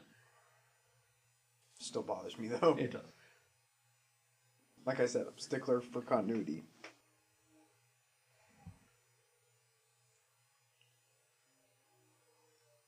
Oh, and I forgot this is where the big Xavier on Xavier scene comes in. Yeah, which everybody was uber excited about.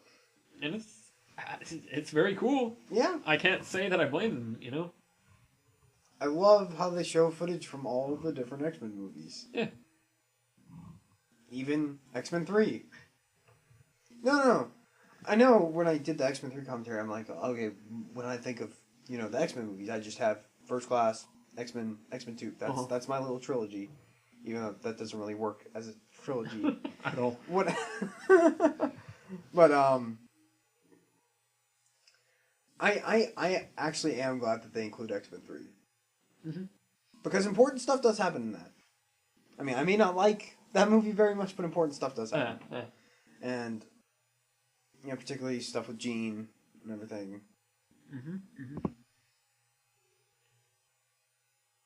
Stuff happens. Yeah. It's important. Yeah. Oh, did we mention earlier, when Wolverine has a little meltdown, he stabs Kitty Pryde. Yeah. And that's where the whole, supposedly where the whole rogue subplot comes in. Yes, that got cut out of here, where they have to go to a mutant concentration camp, basically, to save her. believe That's what it's at the the description is. Yeah. I believe Magneto and Iceman go to rescue Rogue, who is stuck at the concentration camp. Uh-huh. Excuse me. And they have to rescue her. And she's actually takes Kitty's powers for a while and, keeps Wolverine's... Yeah. My assumption was that the way that would work would she would take Wolverine's healing powers and use it to heal Kitty Pryde, but...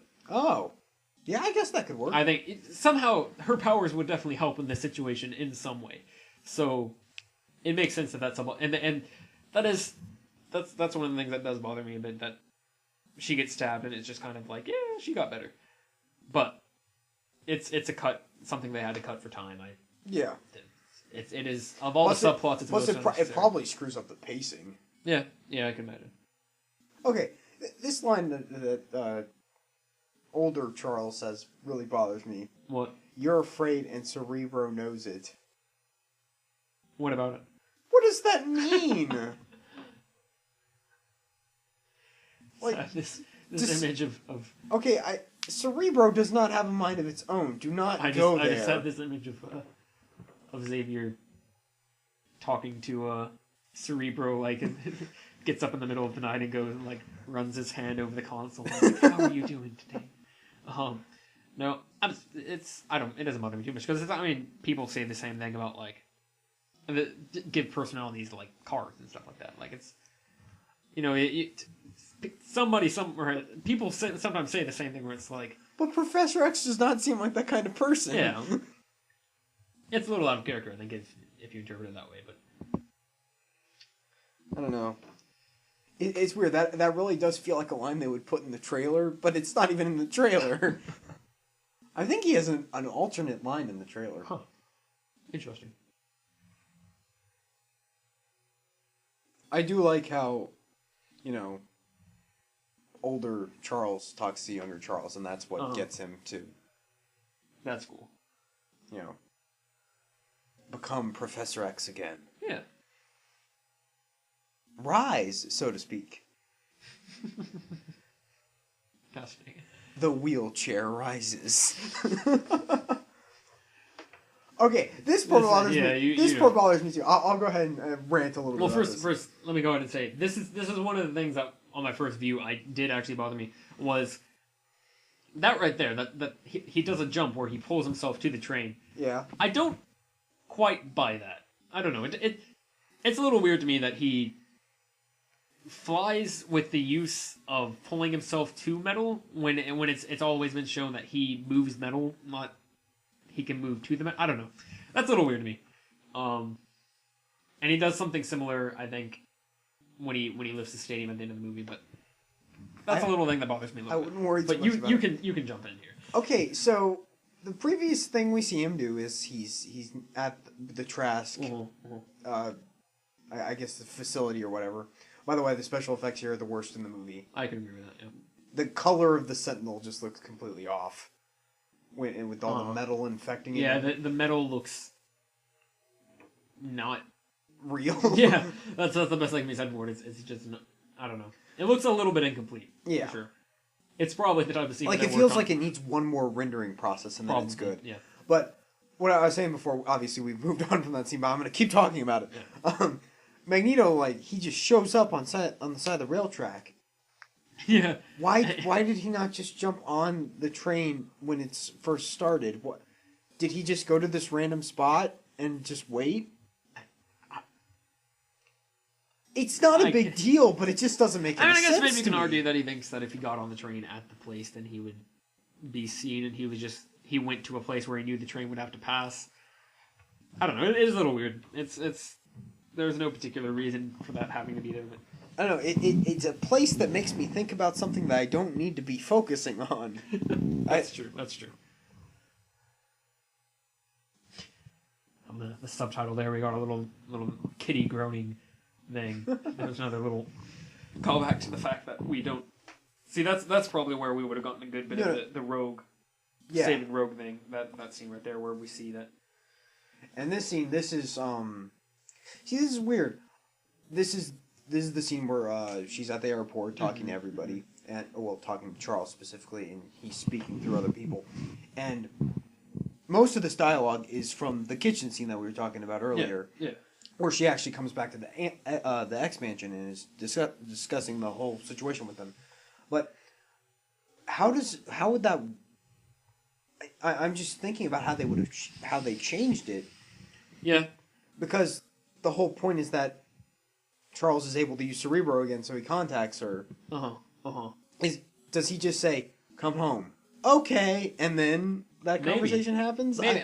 I can kind of buy that, actually. That's the most logical thing I can see for how that would work. I'm just curious. But then, of course, she leaves again anyway, so it does feel kind of pointless. I'm sure there's somebody who working on this movie, whether it was one of the writers or Bryan Singer or somebody, who thought that was a cool idea, where they're like, hey, what if we, instead of just having the scene where there's playing back and forth dialogue, we have something where...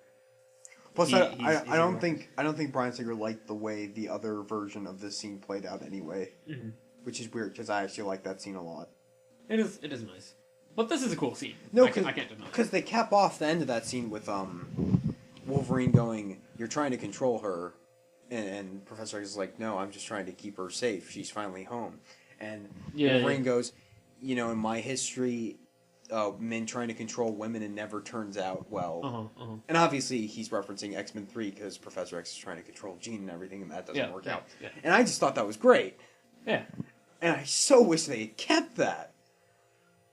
Like, that is so subtle and straight to the fans of these movies who would recognize that and pick up on that. But it doesn't necessarily, it's not just like just people watching the movie. They're like, well, what does that mean? Yeah.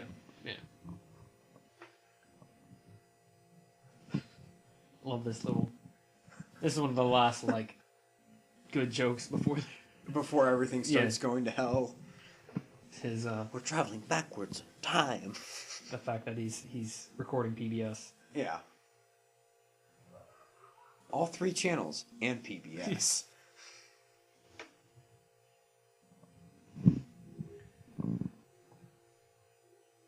See, this is one place where I think all the weird 70s technology kind of works. Yeah, no, definitely. Because here it actually doesn't look cheesy. It looks real. Exactly like you'd imagine. It doesn't look like something out of It reminds me a little bit of Jurassic Park.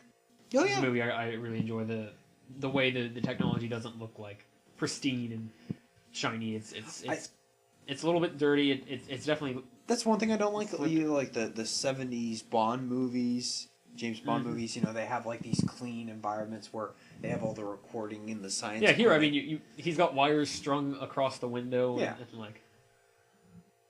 And it still looks kind of goofy just because it's 70s technology. But but it makes sense. I like it a lot. No, but it is the one place where it should feel over-stylized, but it really doesn't. Yeah. No, definitely. Especially since he's a scientist, he would be interested in all these sorts of things. And PBS.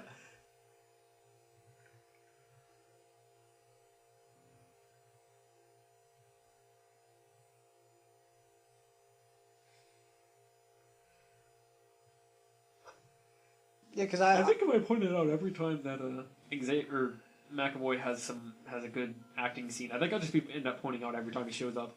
Yeah. He's so good. We've got to talk about this part. Oh, the Havoc thing, I assume, is what No. Well, that and... Well, first of all, I like... Just Magneto being a total badass. Oh, yeah, this is... I think... Because this is the first...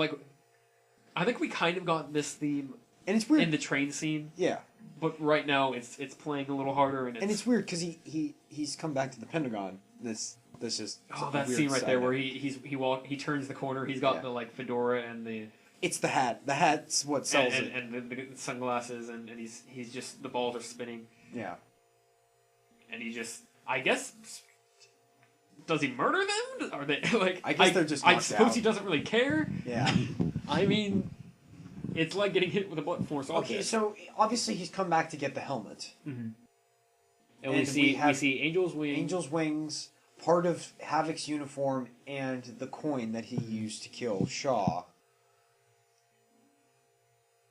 I don't quite understand why the Angel wing is here, because shouldn't that just be part of Trask Industries? I don't know why that's at the Pentagon. I guess. I guess maybe when they capture... Yeah, it raises the question. Maybe, I don't know. It's a little bizarre. I think we're just thinking too hard about it. But I'm going to think a little bit harder. Yeah. Havoc's uniform, that kind of bothers me, because how did they get that? Yeah. Because if you watch First Class, the only thing that comes off of his uniform is the burnt part, which they do have. Part. Yes. But then they have, the upper torso of his yellow and blue uniform. Well, see, because, obviously he works for the government. Or he's being used by the government. So did they just break into his house and take his stuff? Well, were they just give us our uniform? And he was like, okay, so they can put it on display for some security guards? I don't know. It's a little weird. Yeah. It's definitely weird. Does it bother you that, Wolverine's telling Professor X, you need to form the X-Men. We need you. You need to find these people. Storm, Scott, and Jean. He says Storm. Oh, yeah, because Storm's not developed enough for people to know who Aurora is. Yeah. They say Aurora, once. Yeah. In any of these movies. Or maybe, twice. Yeah, it's not... I can understand why they have to say Storm, but I wish they hadn't gotten to that point. Scott and Jean. Can you at least say their last names, too? Why? That doesn't bother me so much, but why? What if you found 2 Scotts and you didn't know which one Wolverine was talking about? Which one does he mean? The weirdo with the red sunglasses, or this other kid who's playing baseball? I don't know. I don't know. I guess. Okay, here's where the future stuff starts getting intense. Yeah.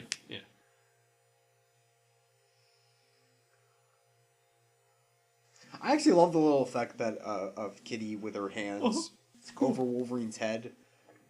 It's definitely cool. We get to more of the 70s film movies and stuff.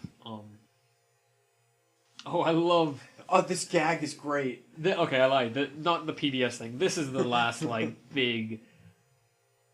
Or, not big, but the last great joke before they really get rolling is the fact that they play up the metal in the first few movies that every time he walks through a metal detector, or he always is asks to be for the pat down instead or whatever. Like in and this time he walks through. The first movie, he goes to the Statue of Liberty thing, and then he ends up destroying it. And then in the Wolverine post-credit scene, he's like, "I'll take the pat down." And we got knocked out. And then in this one, he walks through the detector, and he pauses a second. He's like, "Oh, yeah, that's right."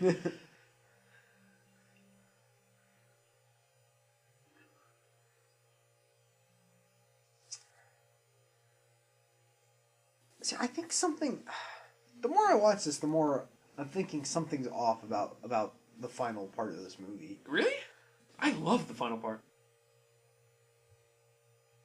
I think it's just because the future stuff and the past stuff is so starkly different. It kind of throws me off. That's what they're going for, obviously. Yeah. It's supposed to be completely different, but... I like it. I have more stake in what's going on in the past than I do in the future, but the future stuff is so much more epic in scope. I mean, you say that, but at the same time, obviously they haven't disappeared, so that means that the timeline's still going on. So if they got killed, then everything would all be useless. I know, but obviously, spoilers. Wolverine's gonna save everyone. The future will end up being fixed. But in that case, then why do you care about this? It's at that point you get into kind of an analysis. Can't you just let me win one? Just one. Little side note here that I thought about, and then we got picked up on the stuff. We talked about the things that were displayed in the Pentagon. You said Angel's Wing. I wonder if that's supposed to be, if we're supposed to assume from that maybe she got captured the same time he was, and in some way they took her down in a way that her wing was actually cut off. That's what I was thinking. And then after the assassination of President Kennedy or something like that. And yeah, it's pretty cool. I love this where he lifts the stadium and all the old timey advertisements are falling off. Yeah, that's great stuff. This is one of the things where I guess he's wearing armor a uniform that's got metal in it. I guess. I don't know, that never bothered me. There's some of the mechanics of how it works. For all I know, it makes perfect sense to somebody who's familiar with magnetism or something like that. But I like his uniform a lot. Yeah. The costumes in this movie, particularly the X-Men and Magneto uniforms, are perfect. Yeah, I love Magneto's because it's the classic, but it's muted. Yeah. The entire thing is muted, so it feels darker. Just no, but it's almost it's almost a shame because I love Wolverine's uniform in this in the future. Mm-hmm. He never really gets to do any action in it. That's true. Yeah. I will be one of those guys. I prefer the uniforms in this over the uniforms in the comics. Really? Yeah. I think the classic yellow and brown is probably my favorite. Okay. His original blue black yellow stuff. It's a little off. I don't know. I can agree. Particularly the blue shorts. Yeah. There's something a little weird about that, but I think the classic yellow and brown would probably be my favorite. But it is very cool. He's got the black leather going on with. But yeah, he never gets to use it. I think what might bother me about this end part is just how bright everything is. Really? I know that's a weird thing for me to be complaining about, and I shouldn't be complaining about it. And I kind of like that a lot, though. And we get the little throwback to kind of the Sentinels that they look a lot more like the comic Sentinels. Yes. They're still not quite close, but yeah, it's very cool. And then we get one more epic future battle scene, and here's where things get rolling. I love this entire. You might have problems with it, but just like starting right here, once the robots first start shooting. No, I'm glad you enjoyed it. I think it's just brilliant. It's amazing action. And I like Magneto's plan. Mm-hmm. He's like, well, I need something to contain this whole situation, so I'll use the baseball stadium. Yeah. And then I'll get all the Sentinels to keep everybody out. And the fact that he had the forethought to the whole deal with him splitting up the metal and sending it in so that he controls the Sentinels, inner wiring of all the Sentinels, like that's so cool. Yeah. And it raises the question. I guess originally they were made of like plastic or something like that, or glass or something along those lines, because. Or they're supposed to be, because otherwise he wouldn't be able to control them. Trask says specifically a space-age polymer. Yeah. Oh, that is so frightening. The Sentinels falling the huge shot of all the Sentinels coming out of the carrier. That's something you can definitely praise about this, is that the Sentinels flying around in the broad daylight, the past Sentinels, it's almost as frightening as these Sentinels flying, because it's like on the other one, the stakes are a little bit higher, and it's so much more bizarre. Yeah. While this one is just like, it feels like an army of Terminators or something like that. Like, this really does almost feel like the Terminator movie we haven't gotten yet. Because, Terminator Salvation does show some of the future war, but it's not any of the stuff we really wanted to see yet. I mean, hopefully, maybe Terminator, the next one, Genesis, will show us more of what we wanted to see, but the future stuff in this feels more like what we wanted out of a Terminator sequel, which is weird. Mm-hmm. It's crazy. Although it is interesting. I love the bunker. What? I like the bunker. Yeah. It is interesting. Like, we talk about how much Nixon's a caricature in this, but he's actually a good guy. Yeah. In this movie, because he's like, I want to show the world that we have something that can protect them. Yeah. Like, that's his objective. He's not like, oh, I want this as a weapon so we can kill everyone, or, something like that. Or, like, we can dominate the world with,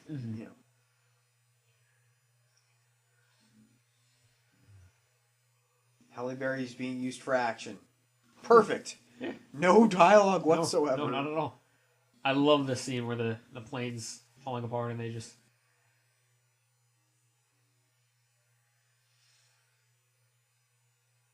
Yeah, That's it's very cool. It's visually stimulating. I'll give it that. Yeah. That's usually the best storm action. At least I feel like it's the best storm action we've gotten throughout all of the X-Men movies so far. And it's one lightning bolt. But that's how she should be the rest of the time. I do think some of the stuff she does in X-Men 3 is pretty cool. Mm-hmm. Just some of the actions bits they give her. I can agree with that, I guess. Does it bother you that Magneto, he's like blocking all the metal shards that come after him, and then he gets stabbed by one in the future? I mean, I would have kind of liked to see a more... How does he die? We'll get to this in a second. I just can't remember exactly how he dies, because it doesn't really matter, because once he gets stabbed, he's already dead. But is it the Sentinels get to him, or does he just go back and wait and then... They don't really explain that. I guess he's just sitting there bleeding out, just talking to Charles before the Sentinels get in there. I think it actually does show that one Sentinel's targeting Kitty Pryde, one's targeting Xavier, and one's targeting Magneto. Something along those lines. Yeah. Either way, I don't mind it so much because, I mean, he's old, obviously. He's not at the or shouldn't be at his prime. And yeah.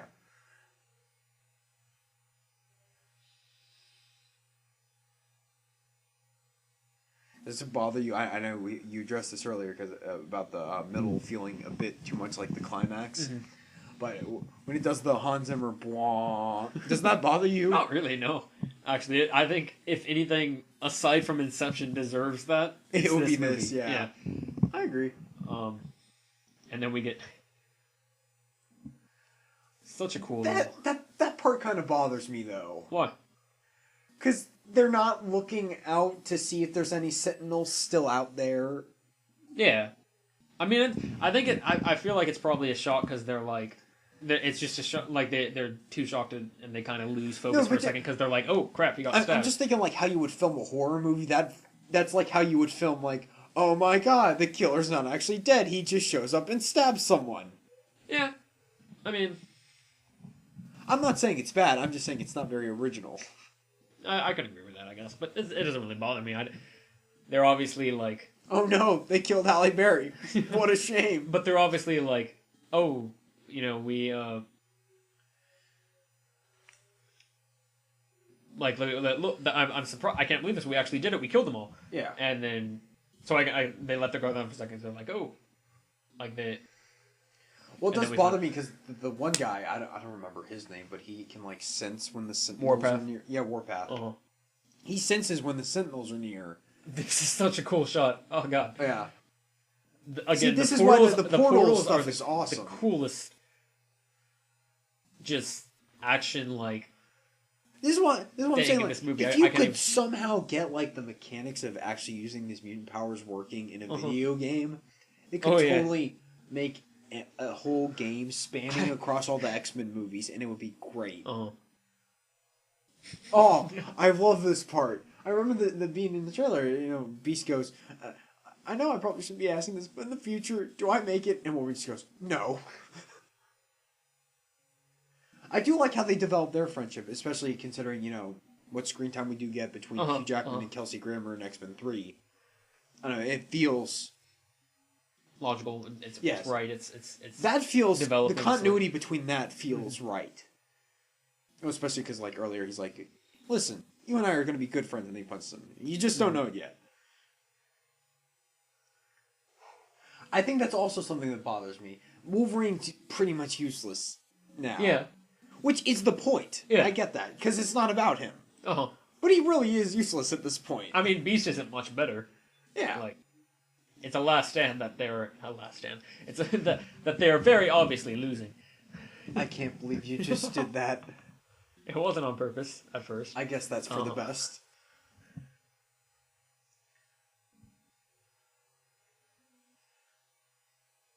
But, like, we have yet to see Wolverine fight a Sentinel. I really wanted to see that. I don't know. I guess so, but at the same time, the whole point, as we see in the future scenes too, is that the Sentinels, you're not supposed to beat them. Yeah. They do it usually. I mean, they usually find a way, but it's because they go and track it down at the source. Yeah. Which is exactly what happens here. They Magneto's controlling Sentinels, and then we get the whole Trask. Now this shot here, where Wolverine, he sticks all the metal into Wolverine and then lifts him up, which is just so painful. That's supposed to be. It's supposed to reference the shot in the comics. It's a panel where Magneto rips all the adamantium out of Wolverine's body. So did one of these cars driving by when Wolverine gets thrown out of the water? It must have been. Did they report it? Well, remember their cameras on Magneto, aren't they? Or the cameras are there and they're obviously running because I don't know if he's turned them on himself yet. Yeah, but specifically to find where Wolverine landed, did somebody report that to the police and then somehow Mystique as Stryker heard about it?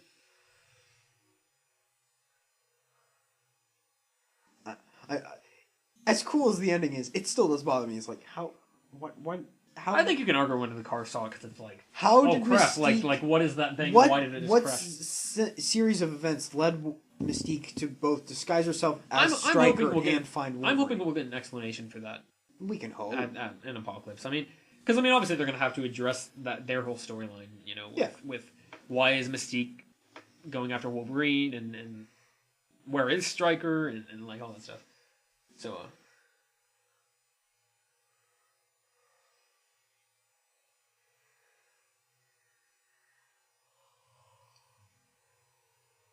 I don't know, I think we've gotten to the point, especially with like the MCU, now continuity between movies is of vital importance. Definitely. I know you said... I mean, there's not much aside from... There's something about Winter Soldier that I know you pointed out that you don't particularly love. Spoilers for Winter Soldier here.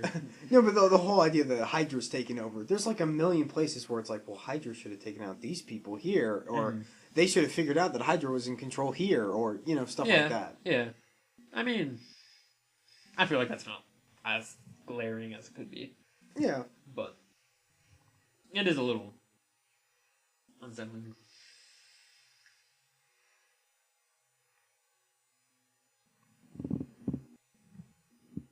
And Professor X is just still laying there. Yeah, he's like... You know, if I were Professor X, I'd really be going, Magneto, you dick, let me out of here! Oh, I love this. Oh, this part. Oh, this part freaked me out so much in the theater. Colossus gets ripped in half. Yes, and then he's just, he's dead, and then Warpath gets yeah. burned alive. And they don't even like. There's no pause once they do it. They rip him apart and they just keep on walking and get a little nice Quicksilver and apparently a Scarlet Witch cameo. Right there. Maybe, maybe not. I assume it is. I don't know who else. Yeah. I mean, it makes perfect sense. We get the nice X-Men 2 riff right there. Yes. In the score, yeah.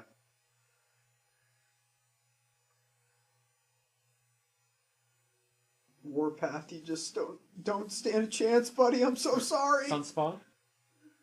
Oh, did I really just say Warpath? Yeah. I apologize. And then he just gets the freaky, like, I guess Lady Deathstrike. See, that's the thing. They just start randomly pulling powers that we've seen before. They get Emma Frost, who, I guess they had her DNA or something. Yeah, it said that they got Emma. Yeah. So, but that makes sense. The other power almost looked like Darwin from First Class. Uh-huh. And then this is pretty cool where we see that she's like getting really desperate. That would have been another person that they could have used for the Sentinel program. Darwin. Yeah. Yeah. That would have worked better than Mystique as well. That actually works better than Rogue. Yeah. It literally is. You adapt to survive the situation. Yeah. I think the big thing is this, that they wanted to make the point of... Yeah. No, that's the thing. They sacrifice a little bit of logic to make it about the characters, which I'm totally fine with. It's a worthy sacrifice. Okay, so yeah, Magneto's right there, and then here we get Iceman's last stand. I do like how this little bit shows that... Are we ever going to see him with his magnificent beard again?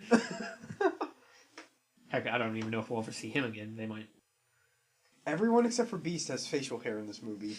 Every male character, I should say. Except for... well Magneto. Well, yeah. Kind of. I mean, kind of.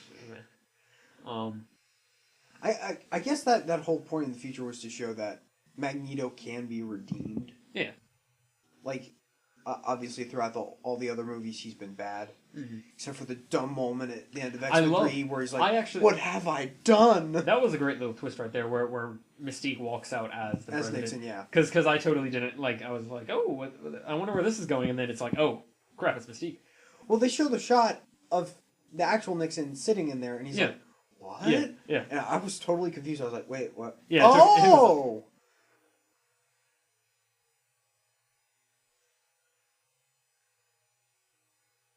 Yeah, you go, Hank. You hide.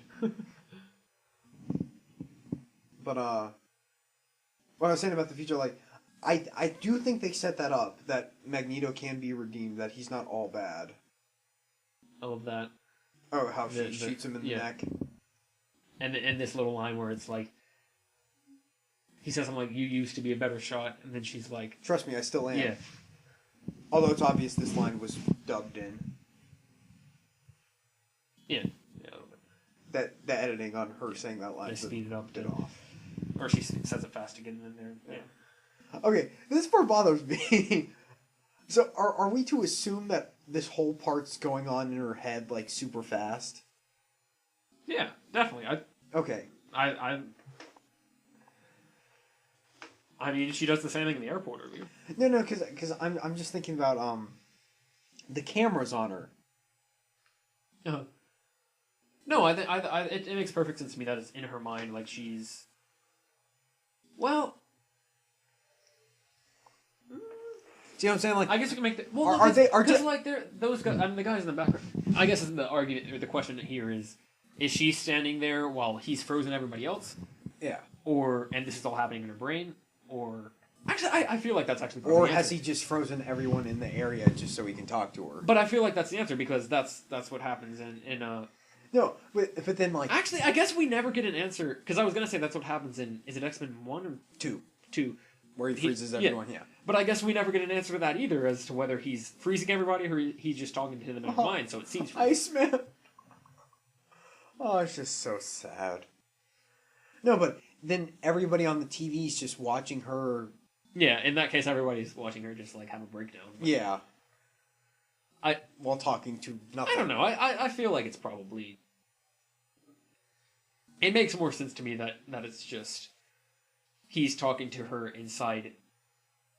Because like it looks like some of the guys in the background are like falling over. Yeah. And like it looks like there's no way he could stop them. So I think it's probably that he's talking to her inside her mind. Okay.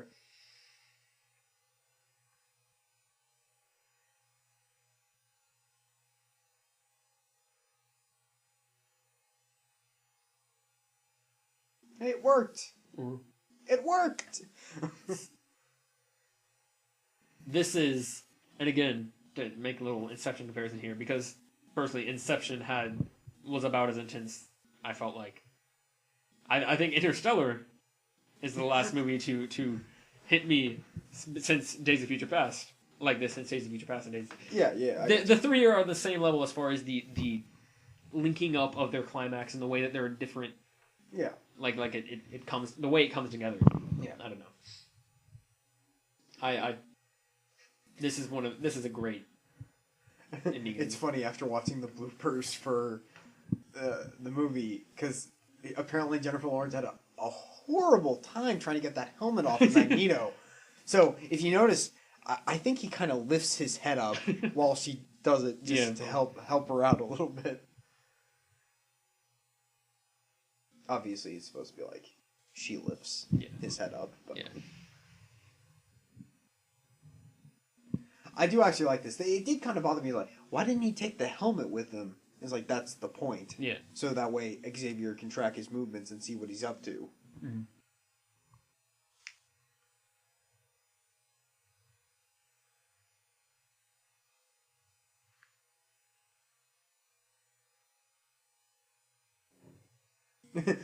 I just want to insert like a little meme or something when Magneto floats away. It's just, no one loves me. Friend zoned again. That would be great. That is something that bothers me also because they set up the little budding romance between Hank and Mystique, and obviously that doesn't really go anywhere in First Class. But then they hinted at it right there. Yeah. Like, I would actually like to see them get together. Mm-hmm. Like, I don't want to see her end up with Magneto. I still think that's kind of creepy. Yeah. What actor looks familiar? I can't decide why. Oh, the soldier she just turned into? I have no idea. Huh. I have to look that up. Okay, the ending here.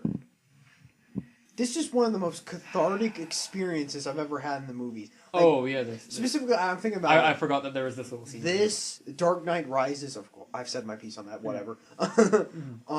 Maybe like the third Lord of the Rings movie. But like this ending is just perfect. I love the technology too. The like hologram alarm clock. I do like how they embrace this is still the future. Yeah, it's a different future, but it's still the future. Because this is supposed to be what 2023. Yeah.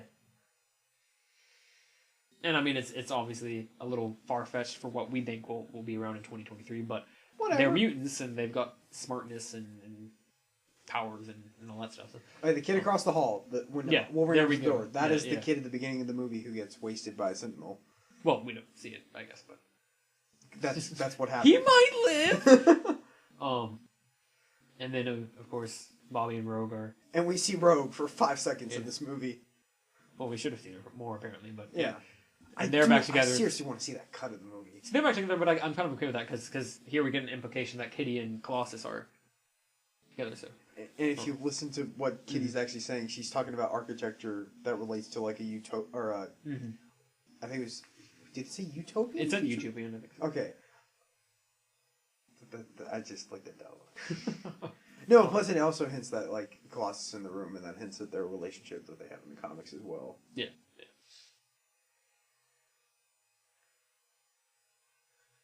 Some of the best acting we've seen from Halle Berry in 5 movies. 4 movies, right?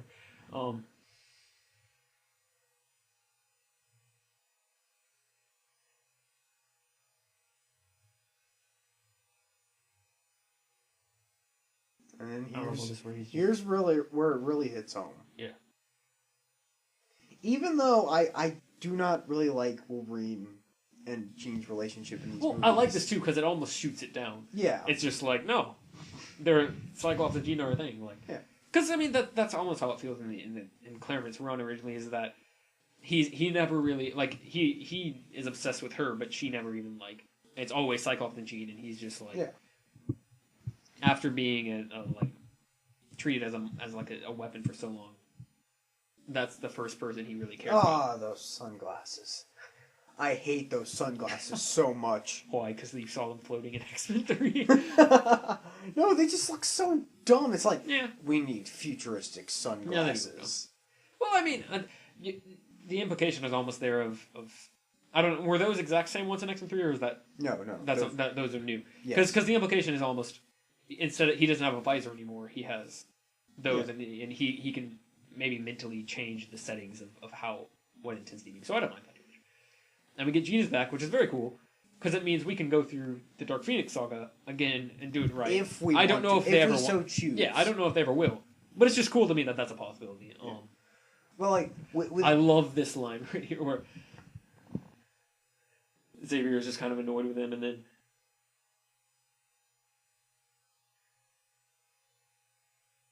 Which one? What is it? It's... Oh, when he said, like, welcome back? Or... Pretty much everything after 1973. Oh, okay. Right there. Because I was waiting for that line. I was like, are they going to just... Is it going to be like Wolverine's just... Or nobody... Like, Xavier doesn't realize what's happened, and Wolverine just kind of, like... Is like, nothing's wrong, never mind. And he just goes... But that line right there was... Great. Just great. I can't... I love it. Yeah. That is one thing I think superhero movies are getting far better at. The endings. Like almost every superhero movie I see now, the ending is spectacular. Even The Amazing Spider-Man 2, I know we talked about that in the commentary. That ending is wonderful. Oh, it's great. It might be the best part of the movie. It's up there. And the best thing this movie does is make me excited for what's to come. Oh, yeah. Because I really want to know now what happened in this new timeline between 73 and 2023. I want to know what happens now. It does kind of put them in a hole where they can't kill anybody off, but for good. I just want to see what happens. But yeah, like it definitely, there should be some very cool stuff happening. Yeah. No, and the biggest thing I was wondering about, especially since like we don't see, there we go, Trask arrested for selling military secrets, but where are Magneto and Mystique in the future? That's what I'm curious about. Yeah. Like, are they? They could die. For all we know. Do they die? Are they somewhere in the mansion? Do they have their own school where they teach Is the Brotherhood somewhere? Yeah. This right here, I'm not gonna lie. I kind of wish it wasn't Mystique. I got very excited for a second because I was like, "Oh, this perfectly sets up Weapon X." I was like, "Oh crap, they're gonna do Weapon X next! Like, it's gonna be right." And then you get the Mystique thing. It's kind of like. I do love that line. The future is never truly said, and then it's Mystique. But originally the ending did not have that with the Mystique bit. It was just or I don't know if is it originally or is there an alternate? I wonder because there's an alternate. That's such a big plot point. I feel like I love this music so much. Good stuff. And there's so much. I'm really curious if we're gonna get. Are we gonna get like a Mystique Wolverine? Like almost maybe a Mystique realizes that Wolverine is the only mutant that doesn't know anything about her and has no interaction with her. So is that why she's going after him? There's this. We could get a Mystique Wolverine buddy cop movie, and it's. I'm excited for whatever's coming. Like I said, this movie does the best thing it does is it makes me excited. Like Professor X says, the future is never truly set. I want to know what happens now. Yeah. I mean, we're obviously getting Apocalypse in the next movie. Yeah. Although be interesting stuff. I'm hoping they don't do another future timeline thing. That would be kind of considering. I'm just saying, if Apocalypse is horrible, I'm just throwing out that possibility. Yeah.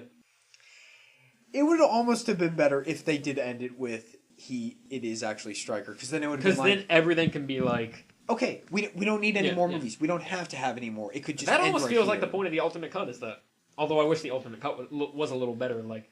Yeah. Ended a little more... I don't know how they would have done, but somehow ended more. It kind of just ends on like this not dramatic shot at all. It's like, oh, he's just looking at the lake. Okay. Yeah. I'm so excited for Apocalypse, though. It should be. As you can tell from listening to this, we both love this movie. Yeah, all the nitpicks and problems I have with this movie, I completely throw out the window when I talk about like my verdict for the movie. Yeah, the vast majority of them are not because of... Yes. For every one thing this movie gets wrong, it does 20 things that are right. The vast majority of the nitpicks are stuff that's issues between movies. Yeah. There's not much of it. Oh, by itself, it's such a solid perfectly movie fine. Itself, yeah. May I say one thing? If you are a stickler for continuity like I am, there is a way you could look at this. There's actually two ways you could look at it, taking out all the continuity errors. You could either look at it as, okay, so I just watched First Class and Days of Future Past. Those are the only two I watched. Those are my two X-Men movies. Nothing else exists. Mm-hmm. Or... Which raises some issues, but not... Well, not like more of, I don't know who these people are in the future. Why should I care about them? Yeah. Or you watch the first three movies, and then Days of Future Past, and nothing else. First Class, Origins, they don't exist.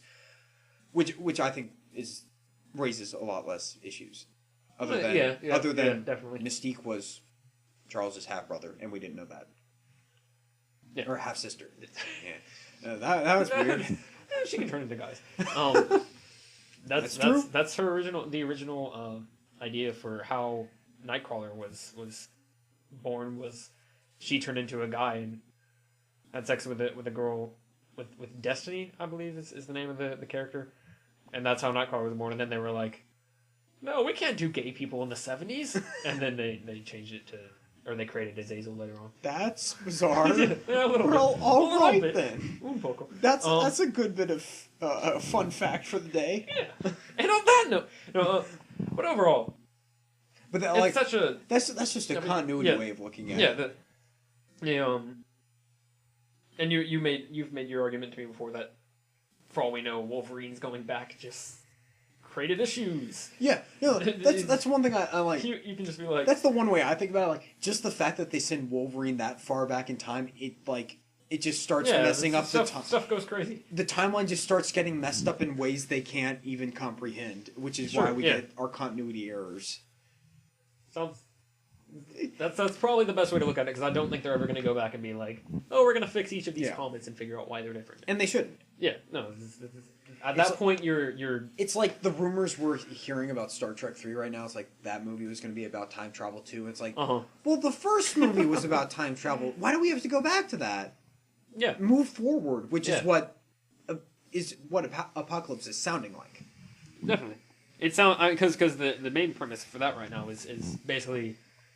or what it's sounding like is that in this new timeline, Apocalypse wakes up earlier or comes out of hiding earlier than he would have normally. Like, I guess he would have normally, like, in the late 21st century or whatever. Oh, I have no idea. I mean, I don't know for sure what their idea... But basically they're saying that this timeline has affected and caused Apocalypse to rise. So as long as they are smart in how they write the script, that's... Yeah. You have the acting. We don't have to worry about... You have the director. You have everything behind you. You just need the smart script again. Yeah. I'm very excited for it. Yes, so am I. Do we have any final thoughts other than this movie is amazing? It's fantastic, I think. It's not my favorite superhero movie, but it is up there. I believe I made like a list because I was on another podcast. It should break your top 10, shouldn't it? Or top 5, shouldn't it? Yes. No, I think it was my second choice. I think it's my second favorite. That score. Buy the Days of Future Past score if you haven't done that. Listen to that. That's just great stuff. All right. Any final thoughts? This movie is great. I can't even. I mean, I feel like we've covered everything. And Yeah. I feel bad because I feel like normally, although we criticize it a good bit, but I normally like. Well, we're like sitting here discussing a movie for 2 hours. We got to point out some. But stuff normally that when doesn't work. we're approaching a movie, like we think about it in terms of like what's wrong with it. But this one, I mean, some things came up, but it was all stuff like why this doesn't fit with the previous movies or stuff like that. Like I don't know. I feel I don't understand how you can't watch this movie and not want to praise a lot of the decisions in it. Comparing this to like watching The Amazing Spider-Man 2, the more I watch Amazing Spider-Man 2, the more stuff I find wrong with it, and the more Days of Future Past, I feel like, and the more it hurts the movie. After the second viewing, it was like I think I figured out everything that is an issue in here. Yeah. That's about it. For every time I watch it now, I just enjoy it. I'm like able to. The level of enjoyment I get out of this movie does not drop. No. When I watch it now, I'm like, it's Amazing more Spider-Man of a 2. Yeah. Which does drop, unfortunately. Yeah. But, all right, everybody. I think we've droned on long enough. Thank you for listening. If you managed to stick around the whole time, we hope you enjoyed the movie just as much as we did. And I guess we'll see you next time. All right. Thanks for watching, everybody.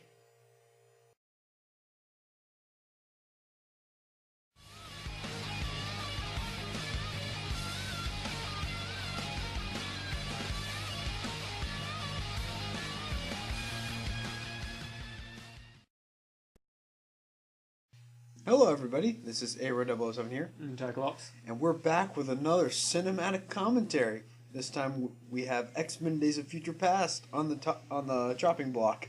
Yes. So, for clarification, the commentary will not be cinematic. We're sorry about that. Yes, we don't have the film uploaded illegally for you to watch. Go to some other website to find that. This is a YouTube video. This is a commentary track. Now, if you haven't seen one of these before, you can hook up your own copy of the movie to your computer or your TV or whatever, and you can listen to us while watching the movie. So if you want to go ahead and get your Blu-ray, DVD, whatever, synced up. VHS. Yes, VHS. Pull that up. Pull that up right before the 20th Century Fox logo shows up. And are you ready to start? Do you have any opening remarks, or should we just get right into the movie? Let's jump into it. We can. All right, everybody. If you have your copy ready, I want you to press play right now. All right. And we're off. So should we go ahead and talk a little bit about like what we think of this movie? Yeah, I'll let you go first. Well, I mean, generally I love it. It's watch the X and the Fox logo. The nice X. Yes. It's I get the feeling that that's the favorite part. Your favorite part of this movie? No, that is not my favorite part of this movie. A little bit of a feeling. That's all I'm saying. A nice Odysseus logo. I don't know where this company came from, but anyway. Whatever. Yeah, I love it. It's. I need to see Winter Soldier again before I can confirm this, but I think right now it might be my favorite superhero movie. Like of all time? I think so. Really? It's up there. Yeah. It's. Oh dear. You know, everybody. I mean, objectively, you know, you've got other movies like The Dark Knight and stuff that probably top it. But personally, I think it hits some very nice chords that I enjoy immensely. Yeah. For those of you who haven't read the comic, one of my let me go ahead and say. Oh yeah, Cyclops wanted to be sure that he read the Days of Future Past story arc in the comics before we actually did this commentary, so he is well aware of what was going on in X-Men comics around the time that it was written. It's very cool to me actually because the original comic was only 2 issues, and it's literally they send Kitty Pryde back. Kitty Pryde doesn't actually have these telekinetic powers that we see in a little bit. It's actually Rachel Summers, yes, right? It's Cyclops and alternate timeline daughter. Yes, daughter of Cyclops and Jean Grey. Yeah, and basically they send her back, and she prevents Mystique from assassinating Senator Kelly, actually from X-Men 1, right? And X-Men 2. Oh yeah. Well, it's technically Mystique in X-Men 2, but whatever. And they stop her. She has this new Brotherhood of Mutants that they stop, and that's the end of that. And like it's a much shorter storyline. So it really fascinates me how much they expanded this. And they tied it together with all the other movies. Yeah, like and the fact that it erases X-Men 3. Yes, it's good stuff. I'll hand this over to you. You can. It's perfect timing, really, because we're about to start my favorite opening credits sequence in any film ever. Oh, it's so good. Okay. Oh, and little aside note, do we want to mention this guy here? I don't know if anybody noticed. You said he will show up at the end for like 5 seconds. Well, keep him in your brains. I'm not sure if I'm going to be able to talk during this part. This is my absolute favorite. This is my favorite part of the movie, the opening sequence. It is very cool. No. Every time I watch this and I listen to the X-Men 2 theme music that's been bumped up and revamped, I get goosebumps every time I listen to it. Oh, it's so good. I'm listening to the music. This is when I knew the movie was going to be good. Just this opening part, I'm like, okay, Bryan Singer's back. Or the ship's course is right in. Yes. I mean, I like First Class a whole lot. Me too. But I love this so much more. It's... yes. The theme music. It's in a class of its own, if you will. Yes. I think so. First Class. Yeah, I got it. I got you. And, I don't know, I think when I'm ranking the X-Men movies, like, First Class is tied with X-Men 2. And then this one's just another step above them. It's amazing. It's so good. I have a feeling we're going to be fawning over this movie. Oh, we probably will. But there's lots of little things that are interesting to point out and stuff. Yeah. How do you feel about the Sentinels? Since obviously in the future they're vastly different from they are in the comics. I mean, it would be cool to see some Sentinels that are straight up the Sentinels from the comic. I hope that's not, completely out of the picture for like Apocalypse and the forthcoming X-Men movies. Yeah. But this is a very cool design. How about that Deadpool movie? Deadpool versus a bunch of Sentinels. Ooh, that would be fun stuff. This whole action scene is brilliant. This is what immediately I was like, all right, we're in good hands watching this movie. I like this. I like the design. I think it's a very cool design, even if it's not the same. And I like that. And we do get the semi homage to the classic Sentinels in the 70s. Yes. the 70s later on in the movie. So I mean, I'm okay with it, especially because they look very cool. It allows them to do this badly done. Yeah, because it's like they switch off perfectly, and it's just very artificial and stuff like that. Yeah. So yeah, I'm. It feels like probably I don't know necessarily that I think that their acting was bad, but it feels like they probably had like they initially had scenes like that where they tried to develop or to give everybody a little word in there, and then it was like, this isn't working. Yeah. So that's probably why we don't get much dialogue from these guys, but I'm fine with it. Yeah, there's. No, that's the I don't think it's an issue. That's the biggest thing I appreciate about this movie because people were concerned like, we have so many characters. What are you going to do? Yeah. And this movie doesn't worry about that. It's like we give screen time to the characters that need screen time. Yeah. Especially the center, the Mystique being the center character, basically, like the one that the whole plot revolves around. I love the fact that they kept that from the comics. Like, they definitely could have tried to go a different way about the time traveling and made it a little bit more about Magneto and Xavier, and it kind of is. Like, I mean, it's definitely about them, but yeah, I love the fact that Mystique is still like. I don't know if you could say she's the main character, but she is. She's the key. Yeah. She's the key piece of the plot. Yeah. Now, I guess we could just get Mystique working then. I guess we should go ahead and bring up that it's kind of weird that Mystique's power is the one that works for the Sentinels. Because when she can't really take over powers. Yeah, it's all appearance. It's not... Yeah. Like, they make a point, like in the first X-Men movie, when she disguises herself as Wolverine and they're fighting each other. Wolverine cuts off her claws and she screams in pain. Yeah, because that's actually... But, like, it would make a lot more sense if they were actually using, like, Rogue's power. But I'm fine with it just because it's an excuse to go back to the First Class cast. And revisit that. Yeah. I'm willing to sacrifice a few logic points if the overall story and character stuff. Heck, you can write in your own little fan theory, headcanon stuff that maybe they do because isn't Rogue in a camp right now? I think we'll probably have a reason to talk about this later, but it's... Yeah, I guess we'll figure that out when they release the extended cut of this movie. Yeah, but there's a, didn't they just say that basically there's a deleted scene where, or deleted little side storyline where they go to save Rogue. They have to go get her, yeah. We'll mention that when it comes up. But you could argue that, maybe they got Rogue, they captured Rogue after, like, they used Mystique to kind of develop them part of the way and maybe pulled Rogue's genes. I don't think it's too much of it, like... It's not that big a deal. It's more of a nitpick than anything else. So... So far, Halle Berry, one of the main characters in the first few movies, has gotten 2 lines of dialogue. And that's not a big deal. No, it's not. I wish he was a better Storm. That's probably one of my biggest ship in early on in the Claremont era. Yeah. And stuff like that.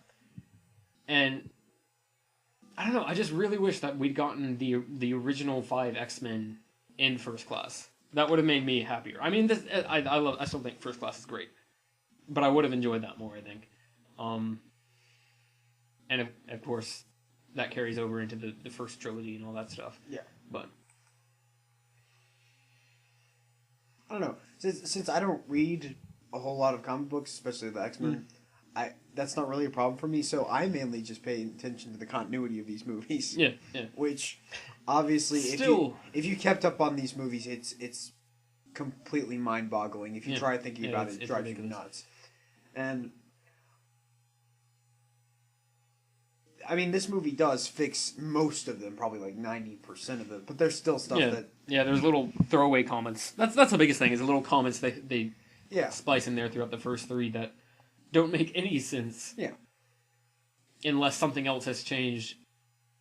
Unless there's been like another time travel thing. Yeah. So... You never know, Apocalypse could have done something. I don't know, for all we know. I feel like they're probably never going to address them. They're just like, probably not. This gets rid of the major stuff. Just based on what Bryan Singer said, he's like, yeah, there's a couple of stuff that still doesn't make sense, but just go on with it. We have a new timeline anyway. Just go. The whole point is to reboot the franchise basically in a very interesting way. And I'm totally fine with that. Yeah. Ian McKellen, you're still alive. Looking so swag. Xavier's epic wheelchair. Hover chair. Yeah, he finally got the hover chair. Yeah. Didn't he have that? I think in like the '90s animated series. Yeah, I mean it's one that definitely starts to get associated with him. Bishop looks very cool too. Yeah. I don't know much about him, but he looks amazing. I just find it funny that most of the people in this movie, like the future X-Men, do not get a whole lot of dialogue.